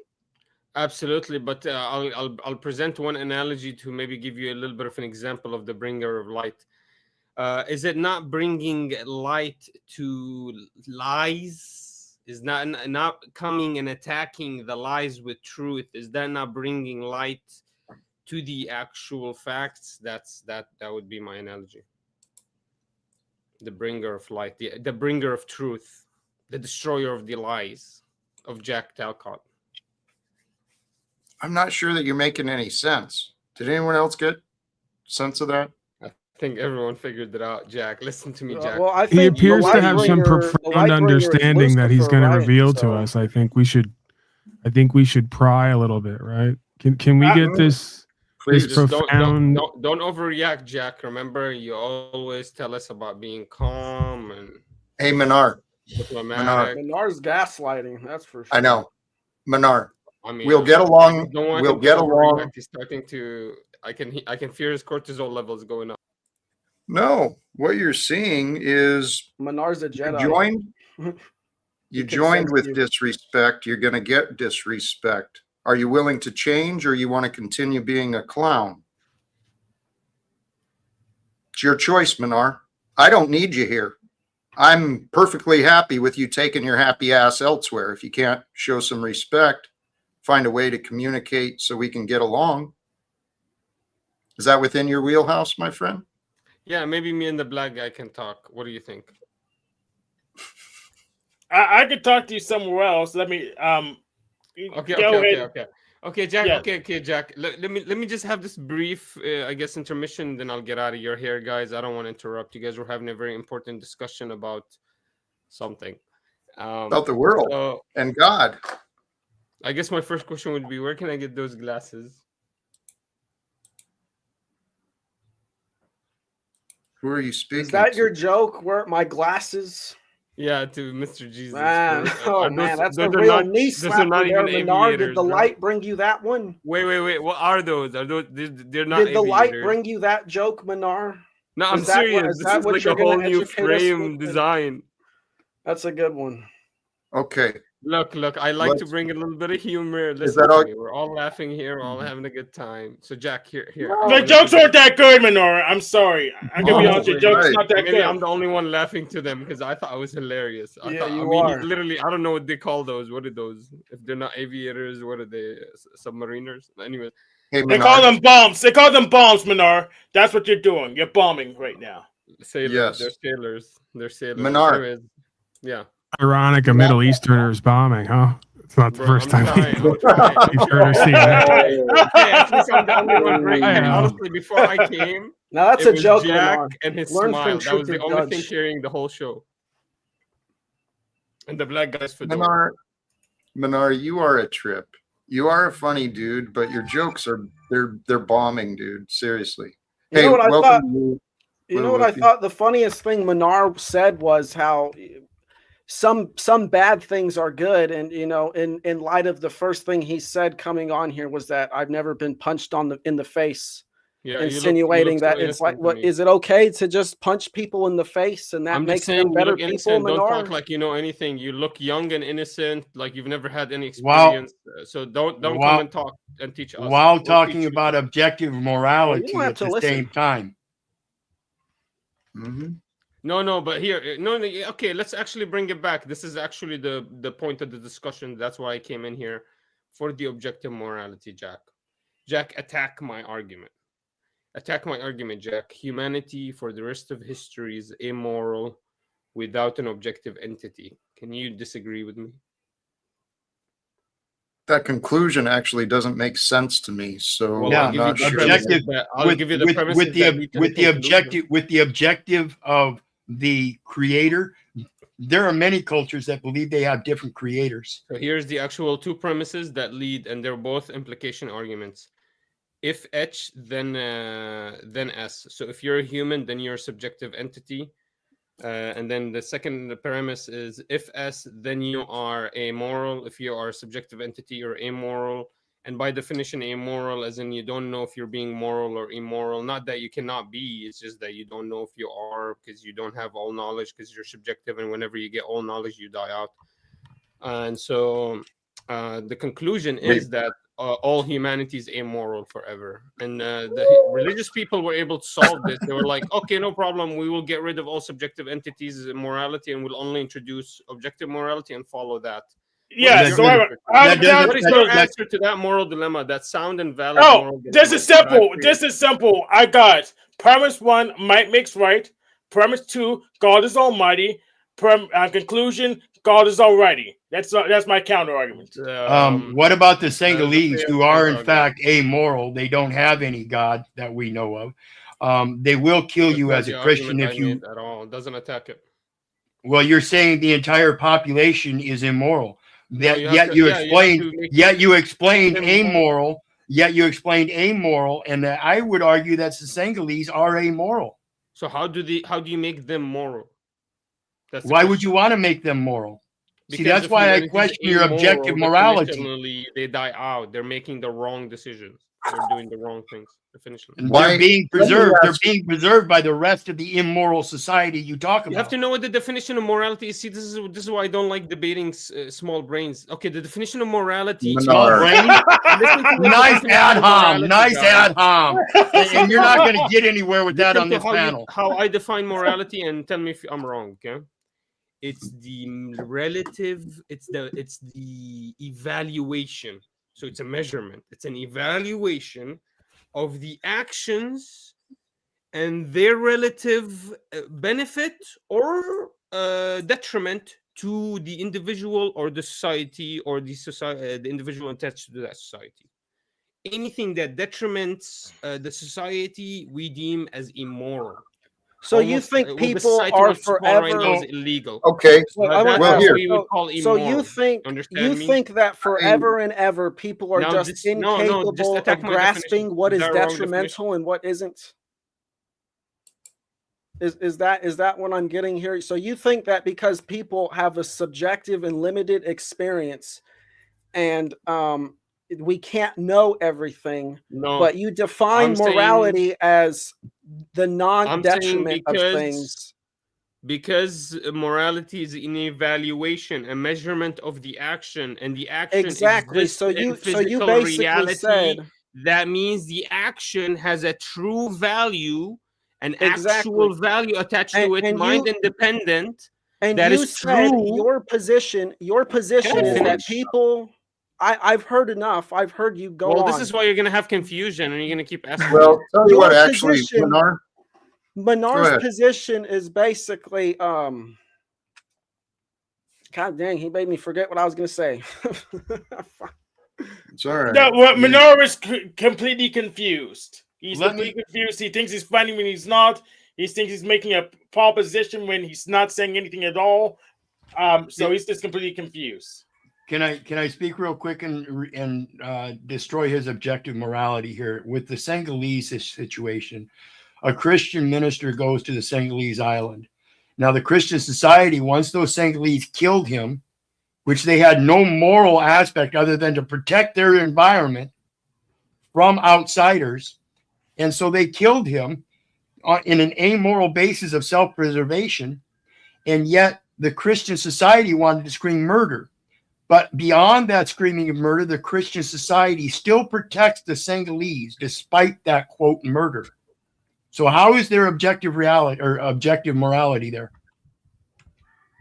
Yeah, you're not wrong. And I think that goes in with what he's saying is that he defines morality pretty much the same way I define it. You know, it's non-interference and letting people live their lives the way they see fit, so long as they aren't going out and interfering or causing harm to others.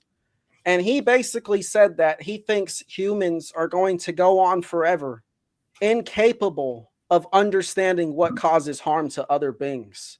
And I think this is ridiculous because we know it now. I think everyone on this panel knows it. I think if you go down to the elementary school, you can ask kids, and I bet they'll know it too. I think everyone knows what is good for them generally and what isn't. Okay, like no one wants to be punched in the face for no reason, like Manar wants, right? That already goes against his morality.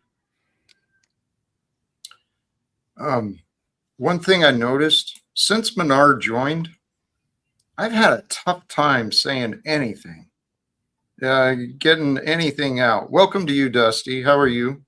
Good, thank you. I would my like. apologies, Jack. My apologies. It's the energy. Menard, can we calm down? Hey, high five, buddy. Menard, are you there? Give me five. Hey, He's not there. hey, nice hat, Powder What a Dusty. dick. Who donated and bought you a new hat? I'm so That was proud me. of you. That was me. Hey, I they bought should it. send you another hat. It's something that complements how black your face is. But How hey, black Jack, my what's face up, is? man? Did you say my face is black? It's all me. Here's another hat for you. There you go. Yeah, that's pretty nice. I guess so. Except You're saying the- people should donate to the color Powdered of your Dusty. eyes.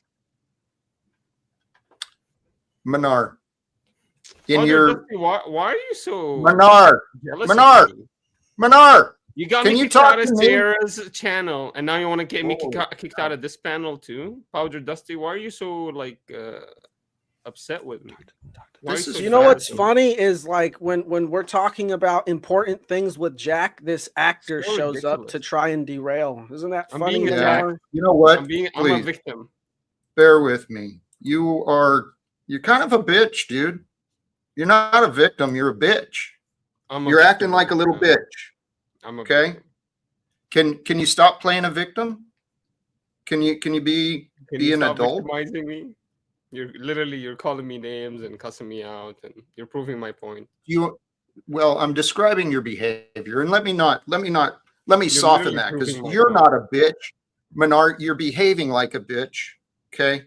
And I know you can be a better man. I got faith in you, man. Okay, so morality. Man. Hey man, I Morality. really appreciate the advice, man. Can I give you advice on how to trim your hairline a little bit, man, and fix up your No, beard? no, Okay, not interested. Not interested. Because I wanted to get back to some of the only you give nonsense that you were advice. bringing Okay. up about the morality. Okay. Now, you came to some conclusions that really, yeah, they don't settle with me, not at all. They sound pretty short-sighted and ignorant, to be Yeah, you looked honest. upset. You looked really like you were bottling it up very well, but it looked like it was It's upsetting your you, my behavior. word. Hello, Manar, it's your behavior. Your My behavior is what behavior. I'm disapproving of. The way you keep interrupting, talking over, disrupting the conversations. I know you can do better. Oh, you Okay, so mean we're like going to practice. talking? Yep, let's practice. Practice listening, please. Is that okay?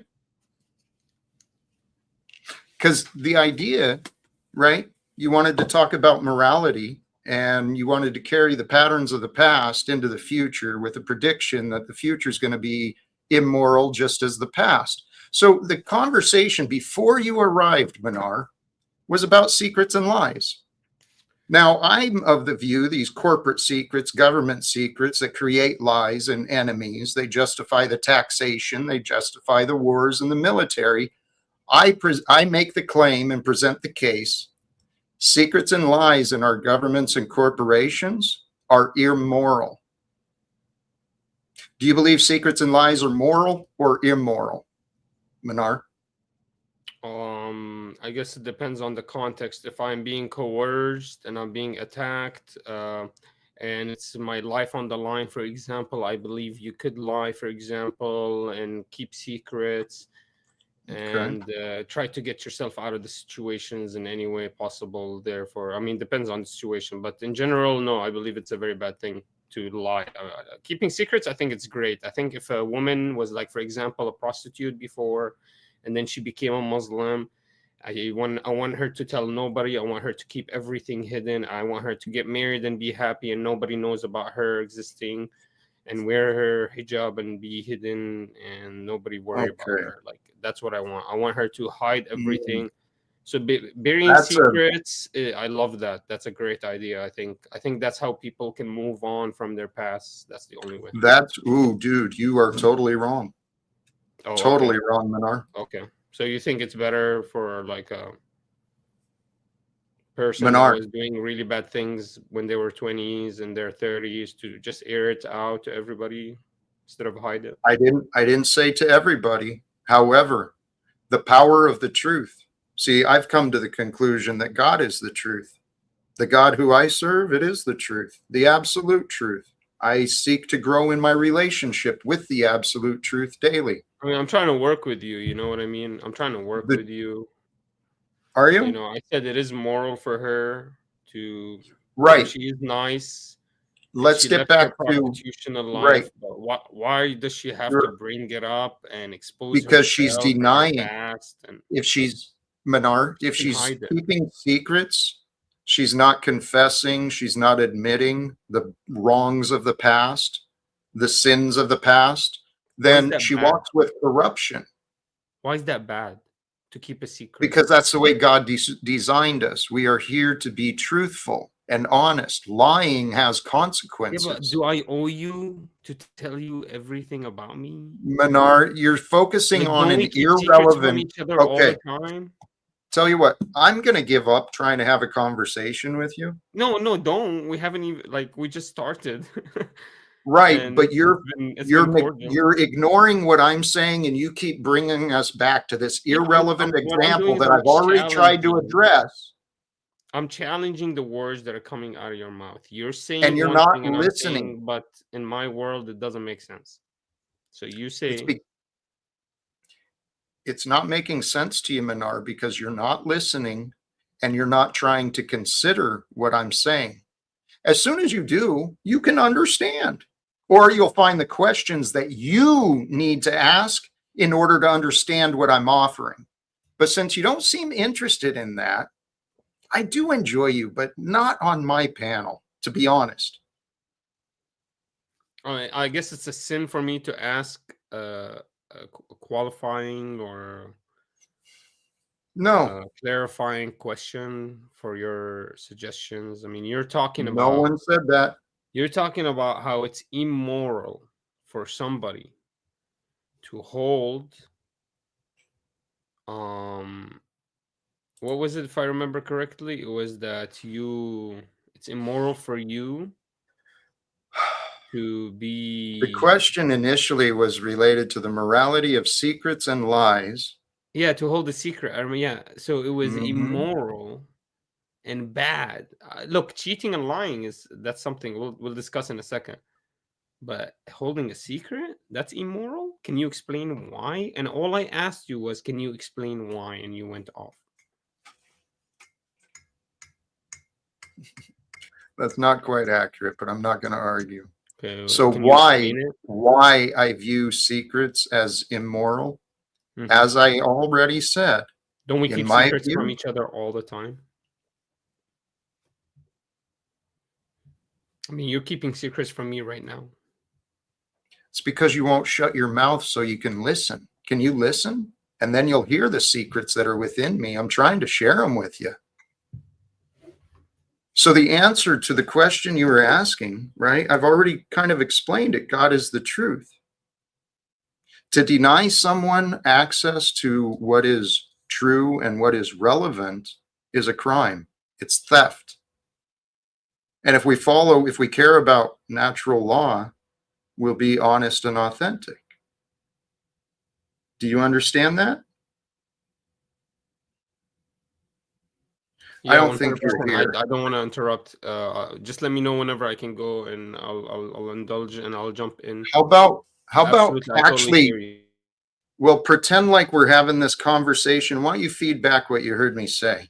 Why don't you offer something related to what I just said? Yeah, I totally agree with you, and I just don't understand. How does that justify, and how did you clarify that it's immoral for somebody to hold a secret? Uh, you know, You know what? according to your compass, I just haven't heard that justification yet, and I'm just waiting for it. That's all. That's the feedback. Tell you what, why don't you I'll, go I'll, join I'll the mute chat? until you finish, and and whenever you're done, I'll tell you if I heard it or not. Okay. How about this? You kind of worn out your welcome here today with me. And it's only because my patience is limited. Maybe it's not as much you. I'll accept. It's probably me. But tell you what, why don't you go listen in the chat or in the back, and then you might have a better chance of hearing what the answers are. Thank you for you guys' patience. I didn't mean to. Oh, it was terrible. Menar's a trip. He doesn't seem like a bad guy, but he is an absolute agent of chaos. I don't dislike him either, but I think he thinks I do. That could be. Welcome to you, Rocky. Thank you. Rocky, you and I have had differences on the scripture and interpretations of the words. The topic we kind of got into, actually, I don't even know why we did.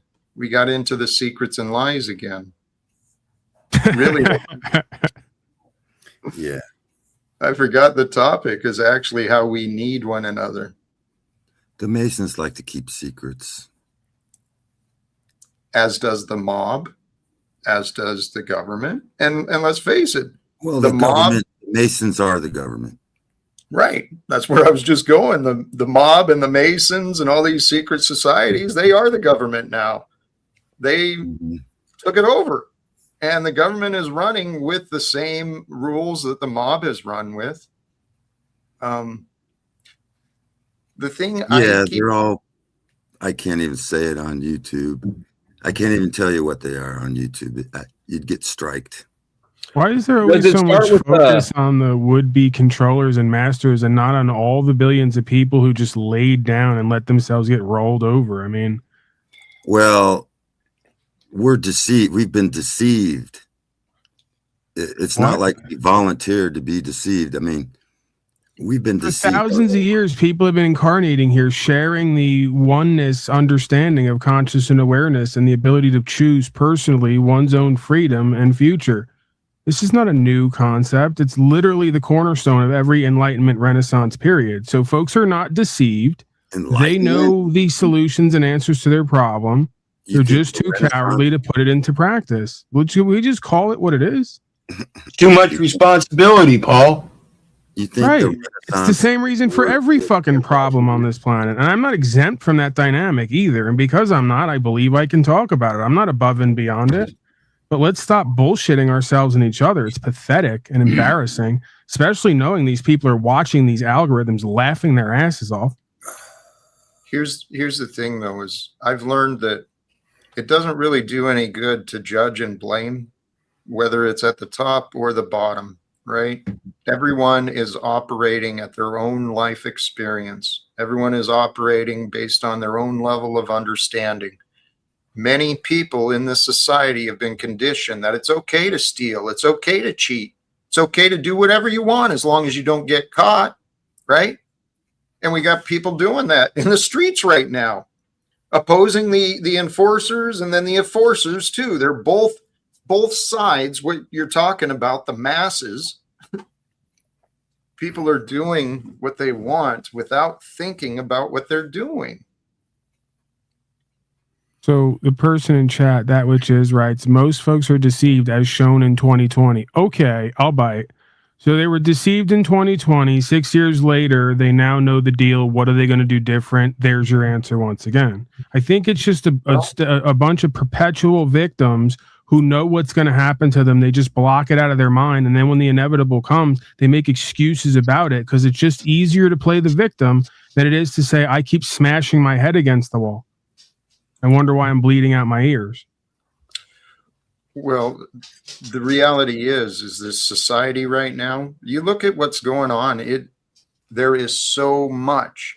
People are getting confused by the details. They don't see the bigger picture because they're caught up in one emotion into the next emotional, right? The fear and the anger, it just keeps getting perpetrated.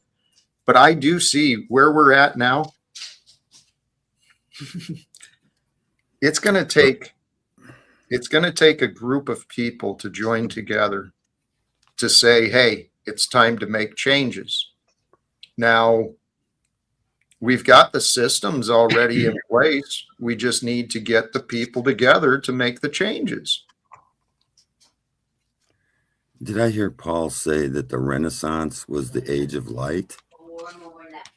I don't know if you said that. I would disagree with that.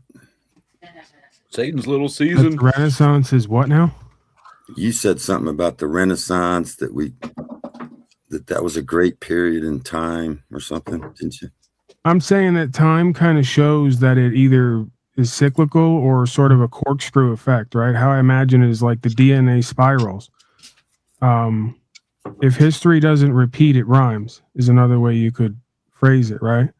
So what we study or what we understand as Enlightenment periods or Renaissance periods or founding of nations that were once great period is there's certain common themes. And one of them is that authority comes from whatever created this place, not from the guy next to you in a costume.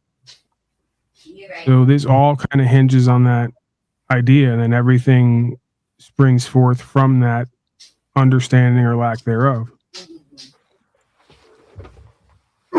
Yeah, I think the what they call the age of enlightenment was the age of darkness.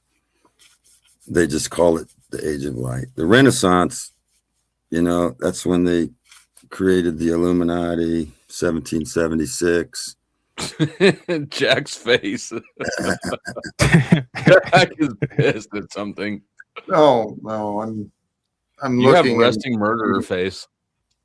That could be. It could be. Well, and when I'm trying to read, my eyes may get a little more squinty too. I think my eyes aren't doing as good as they used to. Who's the light bearer? Who does they say? It's fascinating that you folks call yourselves Christians because you worship the devil with all your time, energy, attention, even elevating it above your supposed creator God and all of its power and glory. So I think it would be more fitting if you just start to cop to who and what you really are. miserable, negative, disempowered Satanists who give all the credit and credibility over to the dark one and then just leave God and us as conduits for that completely out of the equation.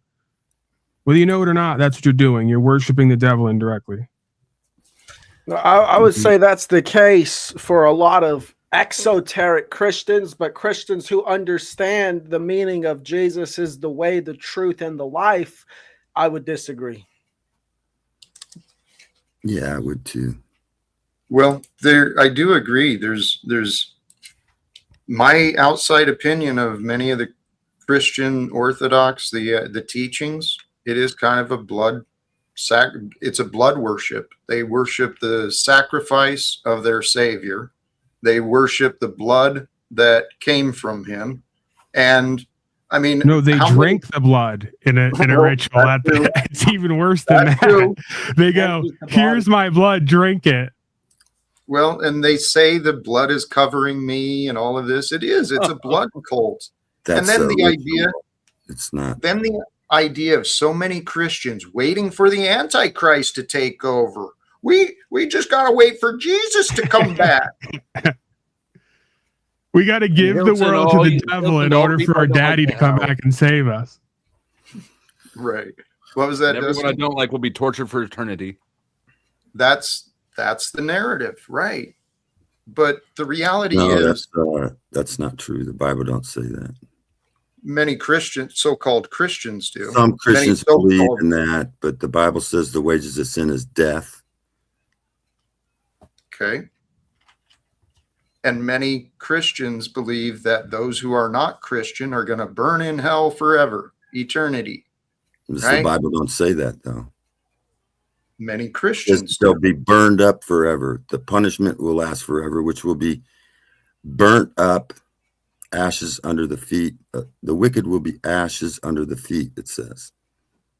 Which means that they'll just be separated for eternity. They'll be dead. They won't know nothing. They won't feel nothing. Well, it goes against God's character in the first place to torture people for eternity. That goes against his character. Right. That's not what the Bible says. It says the wages of sin is death. Right.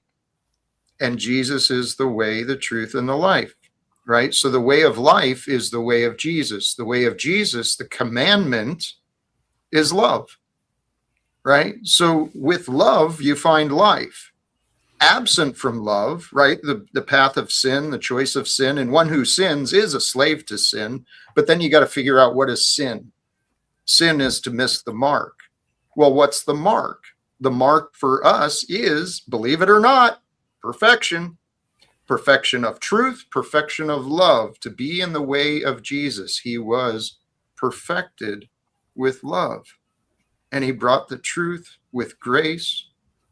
So all we got to do is receive the truth with the grace that was offered. And then we can trust in love. Believe that love is the answer, and then you believe in Jesus.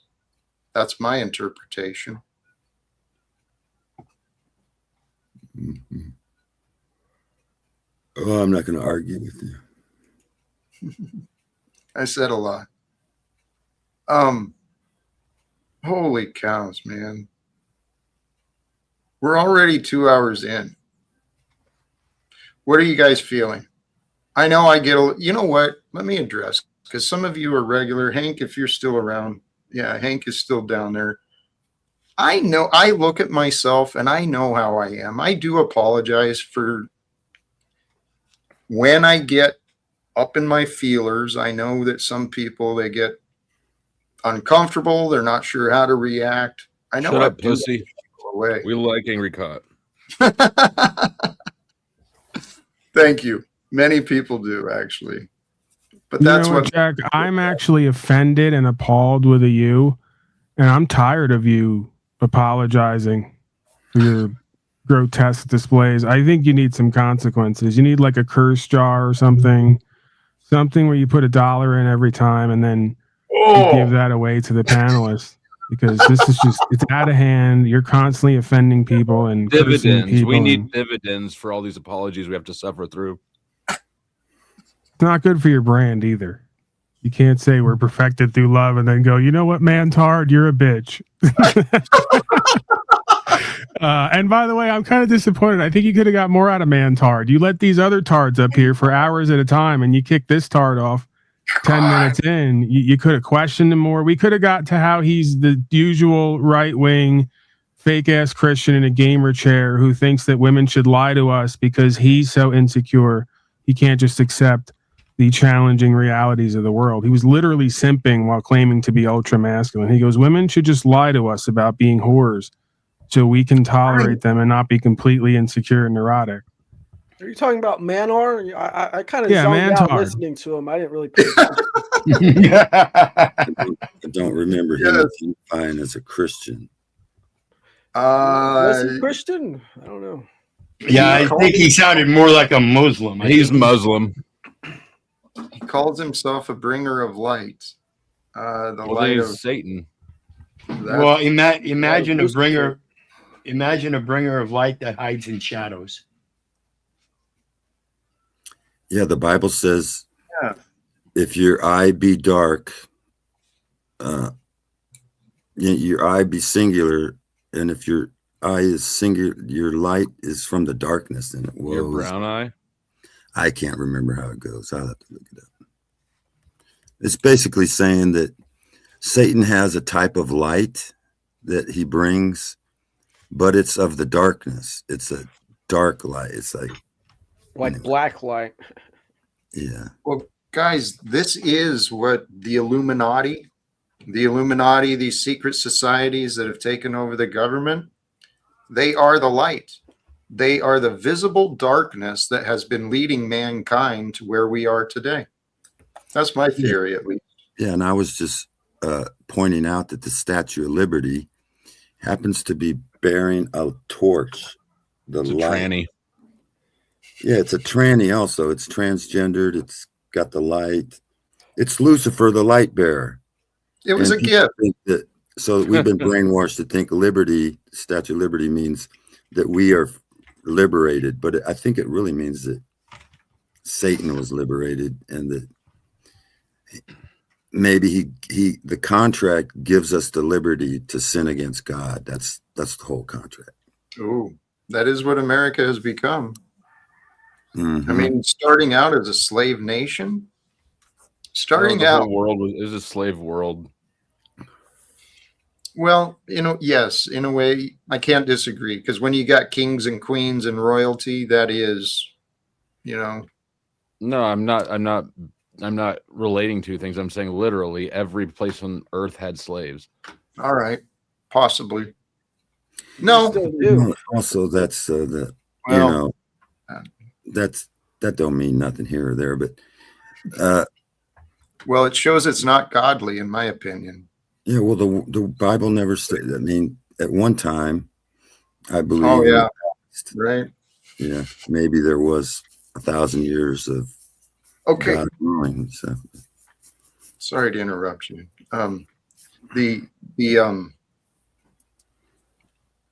Crap, and I lost it. Sorry for the interruption. We forgive you. Oh, the idea of the Statue of Liberty and the symbolism of that, the obelisks that are in Central Park in New York, the obelisk that's in DC, all of these signs, and the way that the world has been unfolded, it's been revealed to us. It's all information. That's all it is. What are we going to do? First, we got to figure out what things mean. And everything means whatever it means. Whatever we want it to mean is what it means. But if we look at the patterns of the world, it's a perfect story that's been written, and we are a part of it. It started long ago with some form and some force of creation, and then the creation created us eventually, and here we are.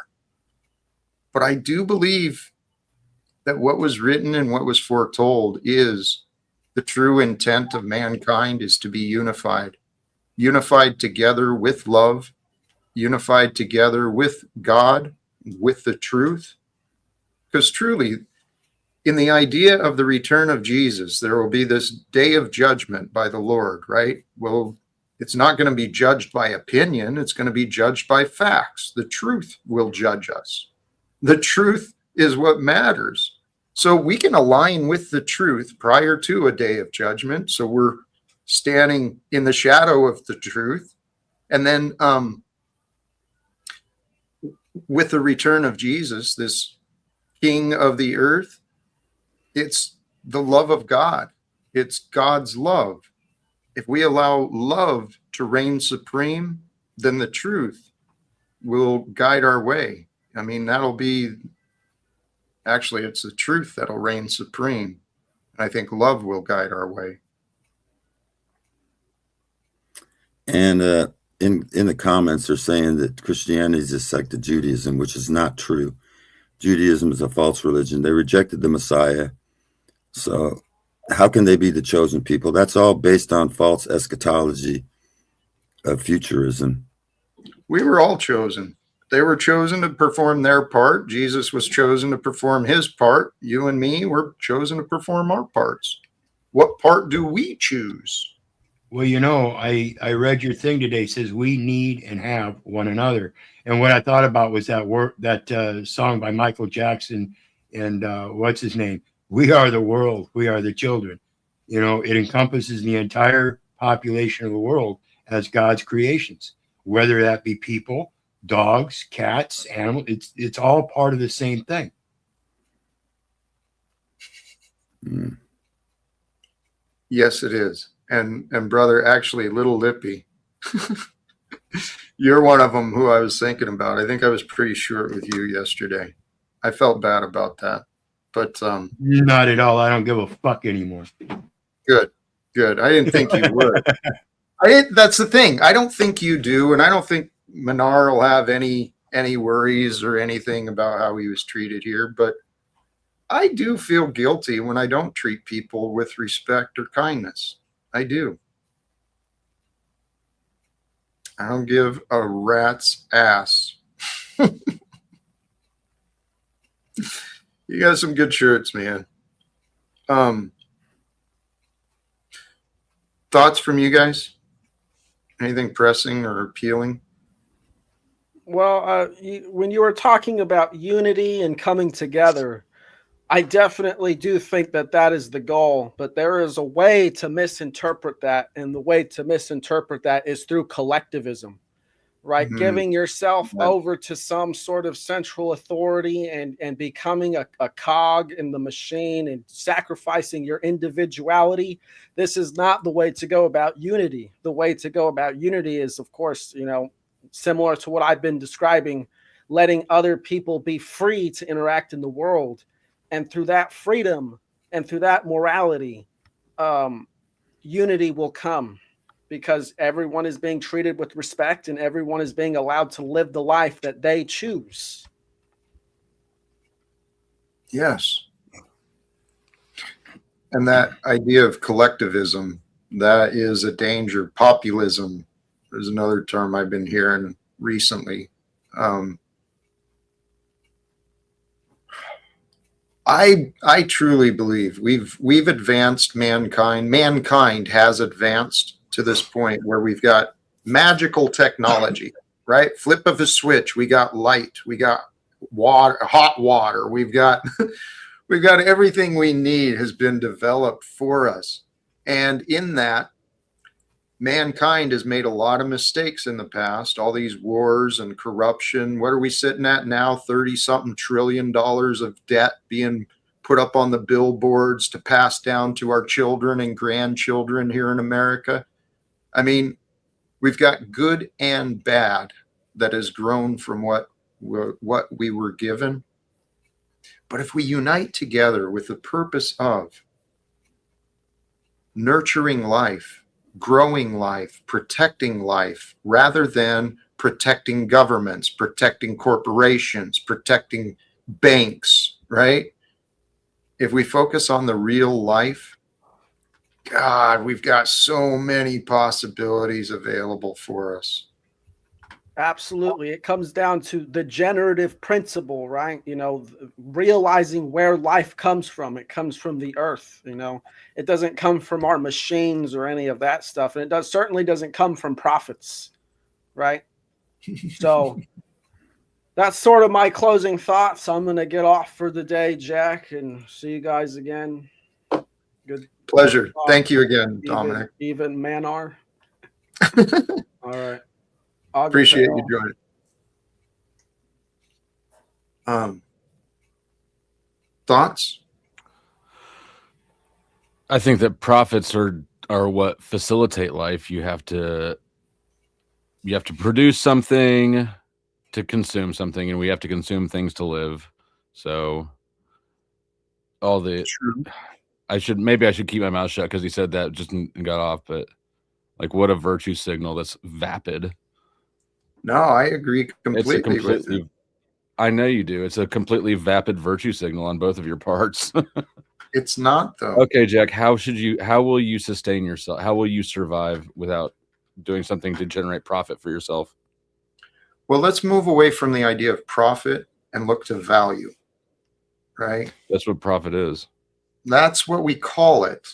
But profit is actually exploitation. You're sidestepping the question. No, it's not. How is profit not exploitation? We've talked about this before. We have, but you're sidestepping my question. No, I'm suggesting that if we, to understand where Dominic and I are coming from, let's move away from the idea of profit and move towards value. Okay, what do you think the difference is? Well, value doesn't necessarily have to be money. And I guess profits don't necessarily have to be money either. I can. They're not necessarily only money by definition.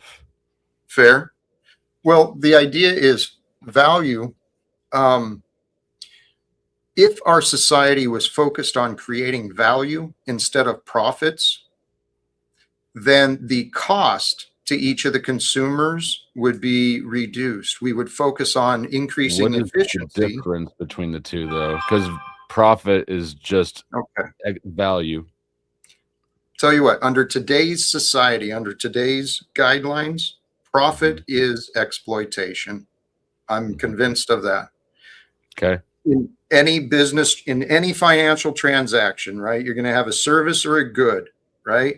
And that service or good is going to have employees, assuming, and consumers, producers, or suppliers, and you'll have people involved in the beginning, in the middle, and in the end. For profits to be maintained for a business, it's got to come from exploiting either the supplier or short paying the employees or charging the consumers above the cost. The employees profit from their wage, which is only possible if the business profits from the sale. Employees don't profit from their wage. They sell their time, life force, their energy, because every hour working for an employee for $1 is an hour denied. We're denying our family. We're denying ourselves learning. They choose to sell it. And you've got to spend some time doing work to get the things you need. Only in this current slavery system. Everything you can look at nature, every single living organism has to put in the work. Dusty. Don't give me that shit. Well, my mind is going to these images I've seen of these wealthy kids who really don't do a fucking thing in this world. They're billionaire kids. Like, you know, all they do is take mommy and daddy's money and go have fun. And then they go make money off mommy and daddy's money, but they're not really creating any value in the world. But we want to judge and criminalize the poor mother, the poor father who's working hard, maybe receives a little bit of support. I don't think that's the case. I disagree. In this society, who wants to I don't think anybody's criticizing the parents.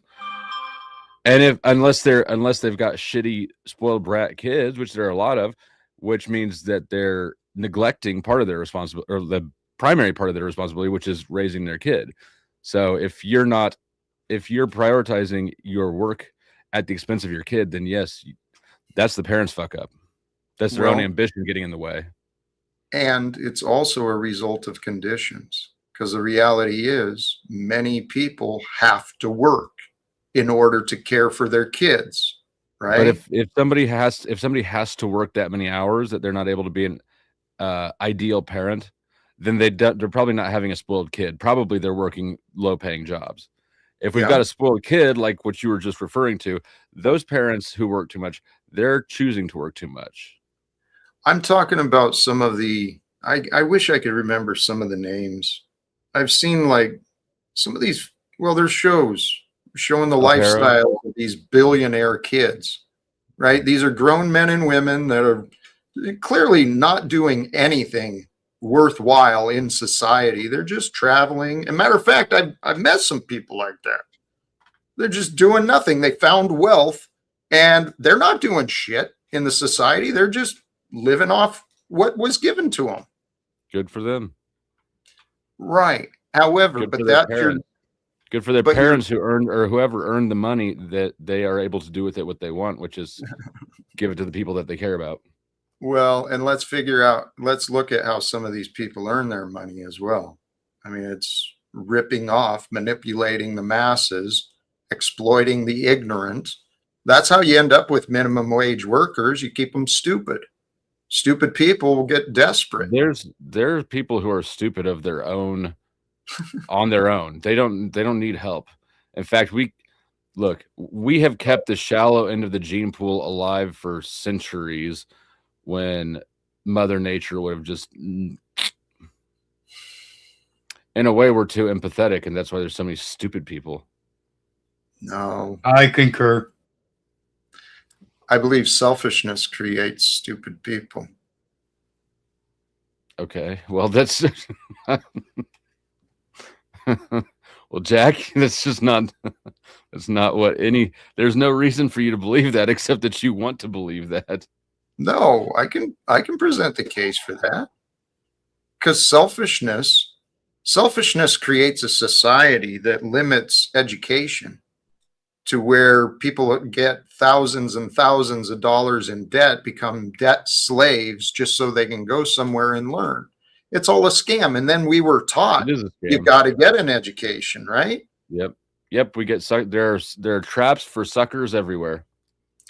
That's selfishness. Selfishness creates those traps for the suckers. Honorable people would share the knowledge, would support one another so that we don't have a stupid society. Why don't we invest our energy and our attention, rather than $1 trillion going into the military budget? How about we really do something to How many hours do you think you've invested with Snafu? Too many. Yeah. Is he getting smarter? Do you concede the point? Be blessed, all. I gotta go eat. Much love, brother. Thank you for joining, sincerely. Is Snafu getting smarter? No. Snafu is learning.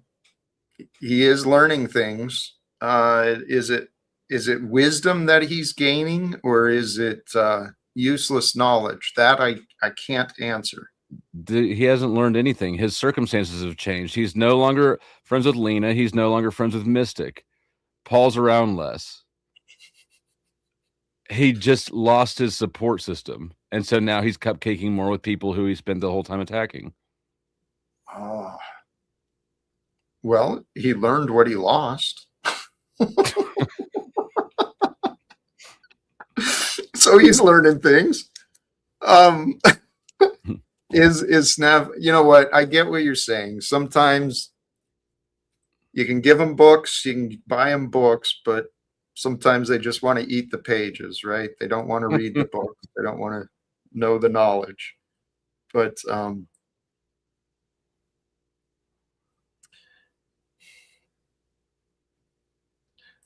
I trust that the truest value that we can share with each other, that we can gain, it's knowledge, it's wisdom. Okay. And the Isn't topic. Go ahead. knowledge, if you're not going to put knowledge into action, then it's not really useful for a lot. I guess entertainment, you can sit there and admire your own knowledge.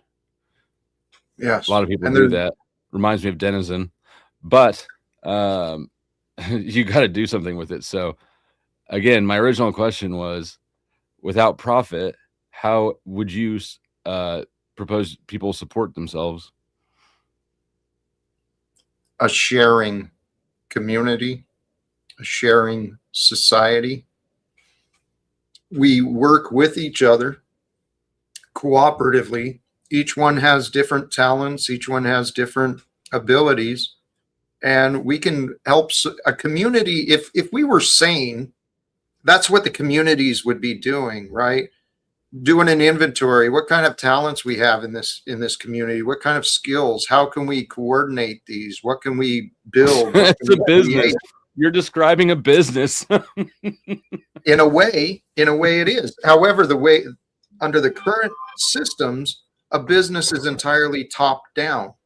It's the reverse of the pyramid. I mean, it's a pyramid top down of the power, but it needs to be flipped, because the true power comes from the people, not the bosses.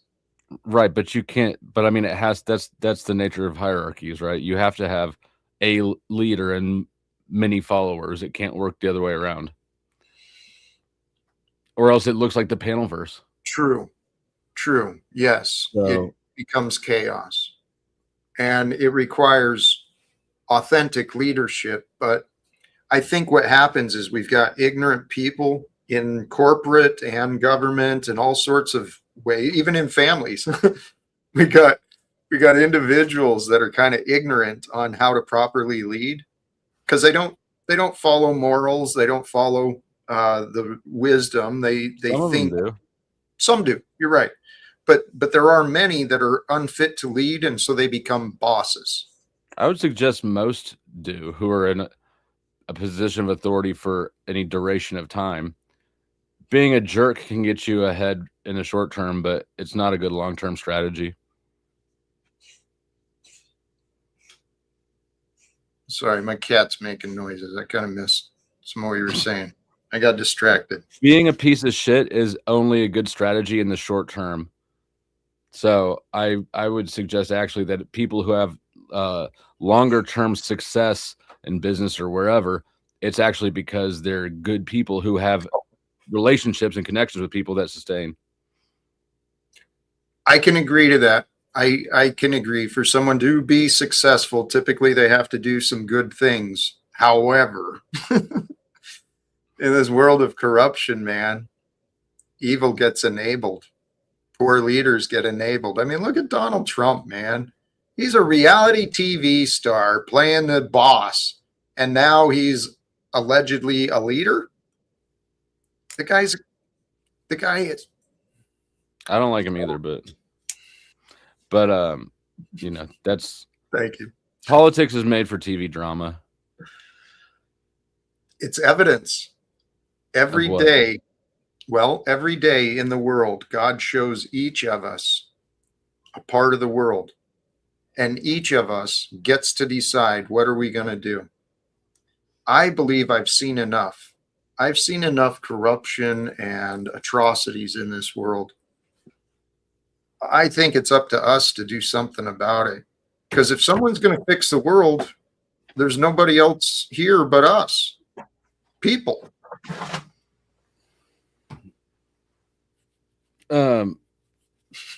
It'd be nice if you had more resources for that. Yes, it would. It'd be nice if you had some way of making profit to. Yes, actually, no lie. At this point in Jack Talcott's life, yes, it would be very beneficial to find some sort of way to sustain my continuing life. I have not yet replaced my income. So where are we at on profit as a thing, as a concept? It's good. No. More for Jack, less for the world. Is what I'm hearing. Profit I mean, for if Jack, you're not- good thing right now, necessary for everyone else, maybe a bit selfish. I mean, the alternative to profit is dying, right? Mm, Even you could say that even like theft is profit from work, right? You have to put in the effort to steal something in order to get the outcome. So profit there's from literally effort. no way to serve. You either have to engage in profit taking at some enterprise, or you just lay down and wait to die. Oh, okay. How about this? It's a play on words again, right? But rather than profits, if we look at value, and how about rewards? What if we had a reward-based society instead of a debt-based society, where people were rewarded for providing value? I think that you agree that profit is good. You just don't like the word, and so we're playing word games. I am convinced. I do not believe in profiting from others. I don't. But it is a fair question, Jack. If we're going to do the whole, money system is flawed thing, we need to replace it. Here's how we're going to do it. You got to give us what it looks like. So, okay, I'm on board with you. It's going to be a reward-based system. What does that look like? How does that function? Take me through it. I just worked the field. Me and Rosalita just worked the field. I I'm out lost here 10 with you in the pounds field. today. Me and Paul are picking watermelons or whatever Yeah. we're doing. There's a In lot of King bending Talcott over, field. Jack. I got a gut. It's a lot of bending over. What's my reward now at the end of He's the been 6 or 8 complaining hour the whole days? time. It's been terrible for both of us. It's been humid out here too, Jack. I just want to tell really you, has. and not much water, if any. I had to actually bring my own water. Okay, I don't know if you care about that or not, but I do. you might I do. like for this whole workers' rights thing. You could put a jug of water out, can't you? I drank out of the Absolutely. hose. We do want to care for each other, but we're in my mind, what you were talking about, actually, that's one of the first places I would love to see started with our educators, our healthcare workers like the nurses and doctors, but they're maybe not. That's not the best example. Let's go back to our educators and the farm hands, right? The folks who are actually picking our food, getting food to us. If a community was willing to reward those people, we could ensure that they've got shelter. We could ensure they've got food. They've got access to food. They've got access to medical. They've got access to everything we need by the community sharing. You got a second bed in that apartment that you're in there? No, not yet. It's been a long day. As I said, 8 hours bending over. We were picking the watermelons. There's nobody here but you and I. I love this idea of community. But again, if I can just ask, well, what am I getting? Where am I going to sleep tonight? How am I going to live? You got me, right? That's all I'm hearing is you got me. We'll figure it out. All right. I'll accept that. That's essentially what the Federal Reserve does on paper. Promise to pay. So, hey, I'm with it. Okay. Well, but this idea of we'll figure it out, that's what I mean by community, right? If we recognize all we've got is each other. We've got the people that we know and the people that we encounter. We don't really have any others. But if we realize we've got each other and we can communicate with each other, we can cooperate with each other, we can figure out anything. All right, Jack Powell. So are you gonna be honest and aligned with the truth and admit that profit is good until you can figure out how to make it not good? Or are you just gonna deny it but not explain the mechanics of how Jacktopia would work? I think I'm going to maintain this, and I'll play. As long as I don't have profits, I'm going to continue to oppose them. How about that? You better return that fucking It's super fair. chat over here. Hold on, let me see how much you owe back. You owe DeFreak $5. You owe Hank $1. You owe Chuck $2. You owe DeFreak another $2. You got some refunds to make, sir. As your Jack's profit. legal counsel, I just want to point out that Jack is not only infallible, but that his time is invaluable. So not only is that not profit, they got to cough up a hell of a lot more. Mm. Thank you. Thank you, Truther Judge. That Yeah. is well ruled. I'll be delivering an invoice to you for a refund of all my super chats as well. And as Chuck's unofficial accountant, I've got him. You'll be getting one from him too. We want to live. We want to live by our moral codes, right? No more profit. No profit till we die. Now, wait a minute. How is that a profit if it's a contribution? Are you getting rewarded for the effort that you put into something that other people Well, find value in? I like to believe that is true. Okay, It's a that's it. reward. That's work, right? You're putting forth effort. It benefits other people. They give you money. The money that you receive is your profit. On top of whatever you put into this, you pay for StreamYard, you pay for internet, right? That's your expenses. So you've got operating expenses and you've got profits. More expenses than profits, though, for sure. Well, yeah, you don't like generate a lot of value. Fair enough. Fair enough. Hey, along those lines, let's start wrapping up. Thank you. All right, I'm done. The last thing I want to say is, Jack, I can't believe you're not going to concede the point to me, even though I clearly won. How dishonest of you. Goodness. All right. Well, Jack's going to take his underwhelming value somewhere else. So take that, all you greedy, selfish, profit-driven slaves, because you cost him money here today indirectly. He showed up. He gave you almost 3 hours, and you handed him a bill. So go think about that. Figure out why you are fucked up people. You need to get your life together. Until then, until you figure that out, peace and blessings to everyone. Choose love. Live without fear. Truth or Judge out. Much love to you, my brother. I truly appreciate you. And I did enjoy everyone who joined the panel, including the ones who frustrated me, including, well, no, the ones I didn't let up. Yeah, never mind. Brothers and sisters, sincerely, thank you to all who tuned in and joined today. Where am I going? The reminder for the topic, just to rewrap the topic real briefly. The reality, just the observation. You can like it or not, accept it or not. You can reject it if you want, but I believe it's true.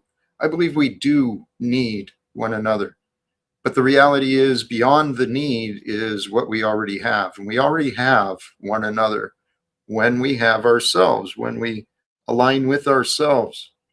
The real point to today, I guess, with this with the example and the observation on the thumbnail of crucifying the perfect man, conforming with the ways of the world results in oppression and depression. I've been through my battles of depression, and many of my battles with depression were because I carried around oppressive ideas.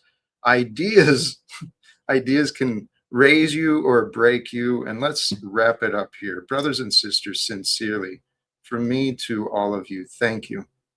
Till next time, choose love, peace for everyone, and live without fear. God bless us all. Peace.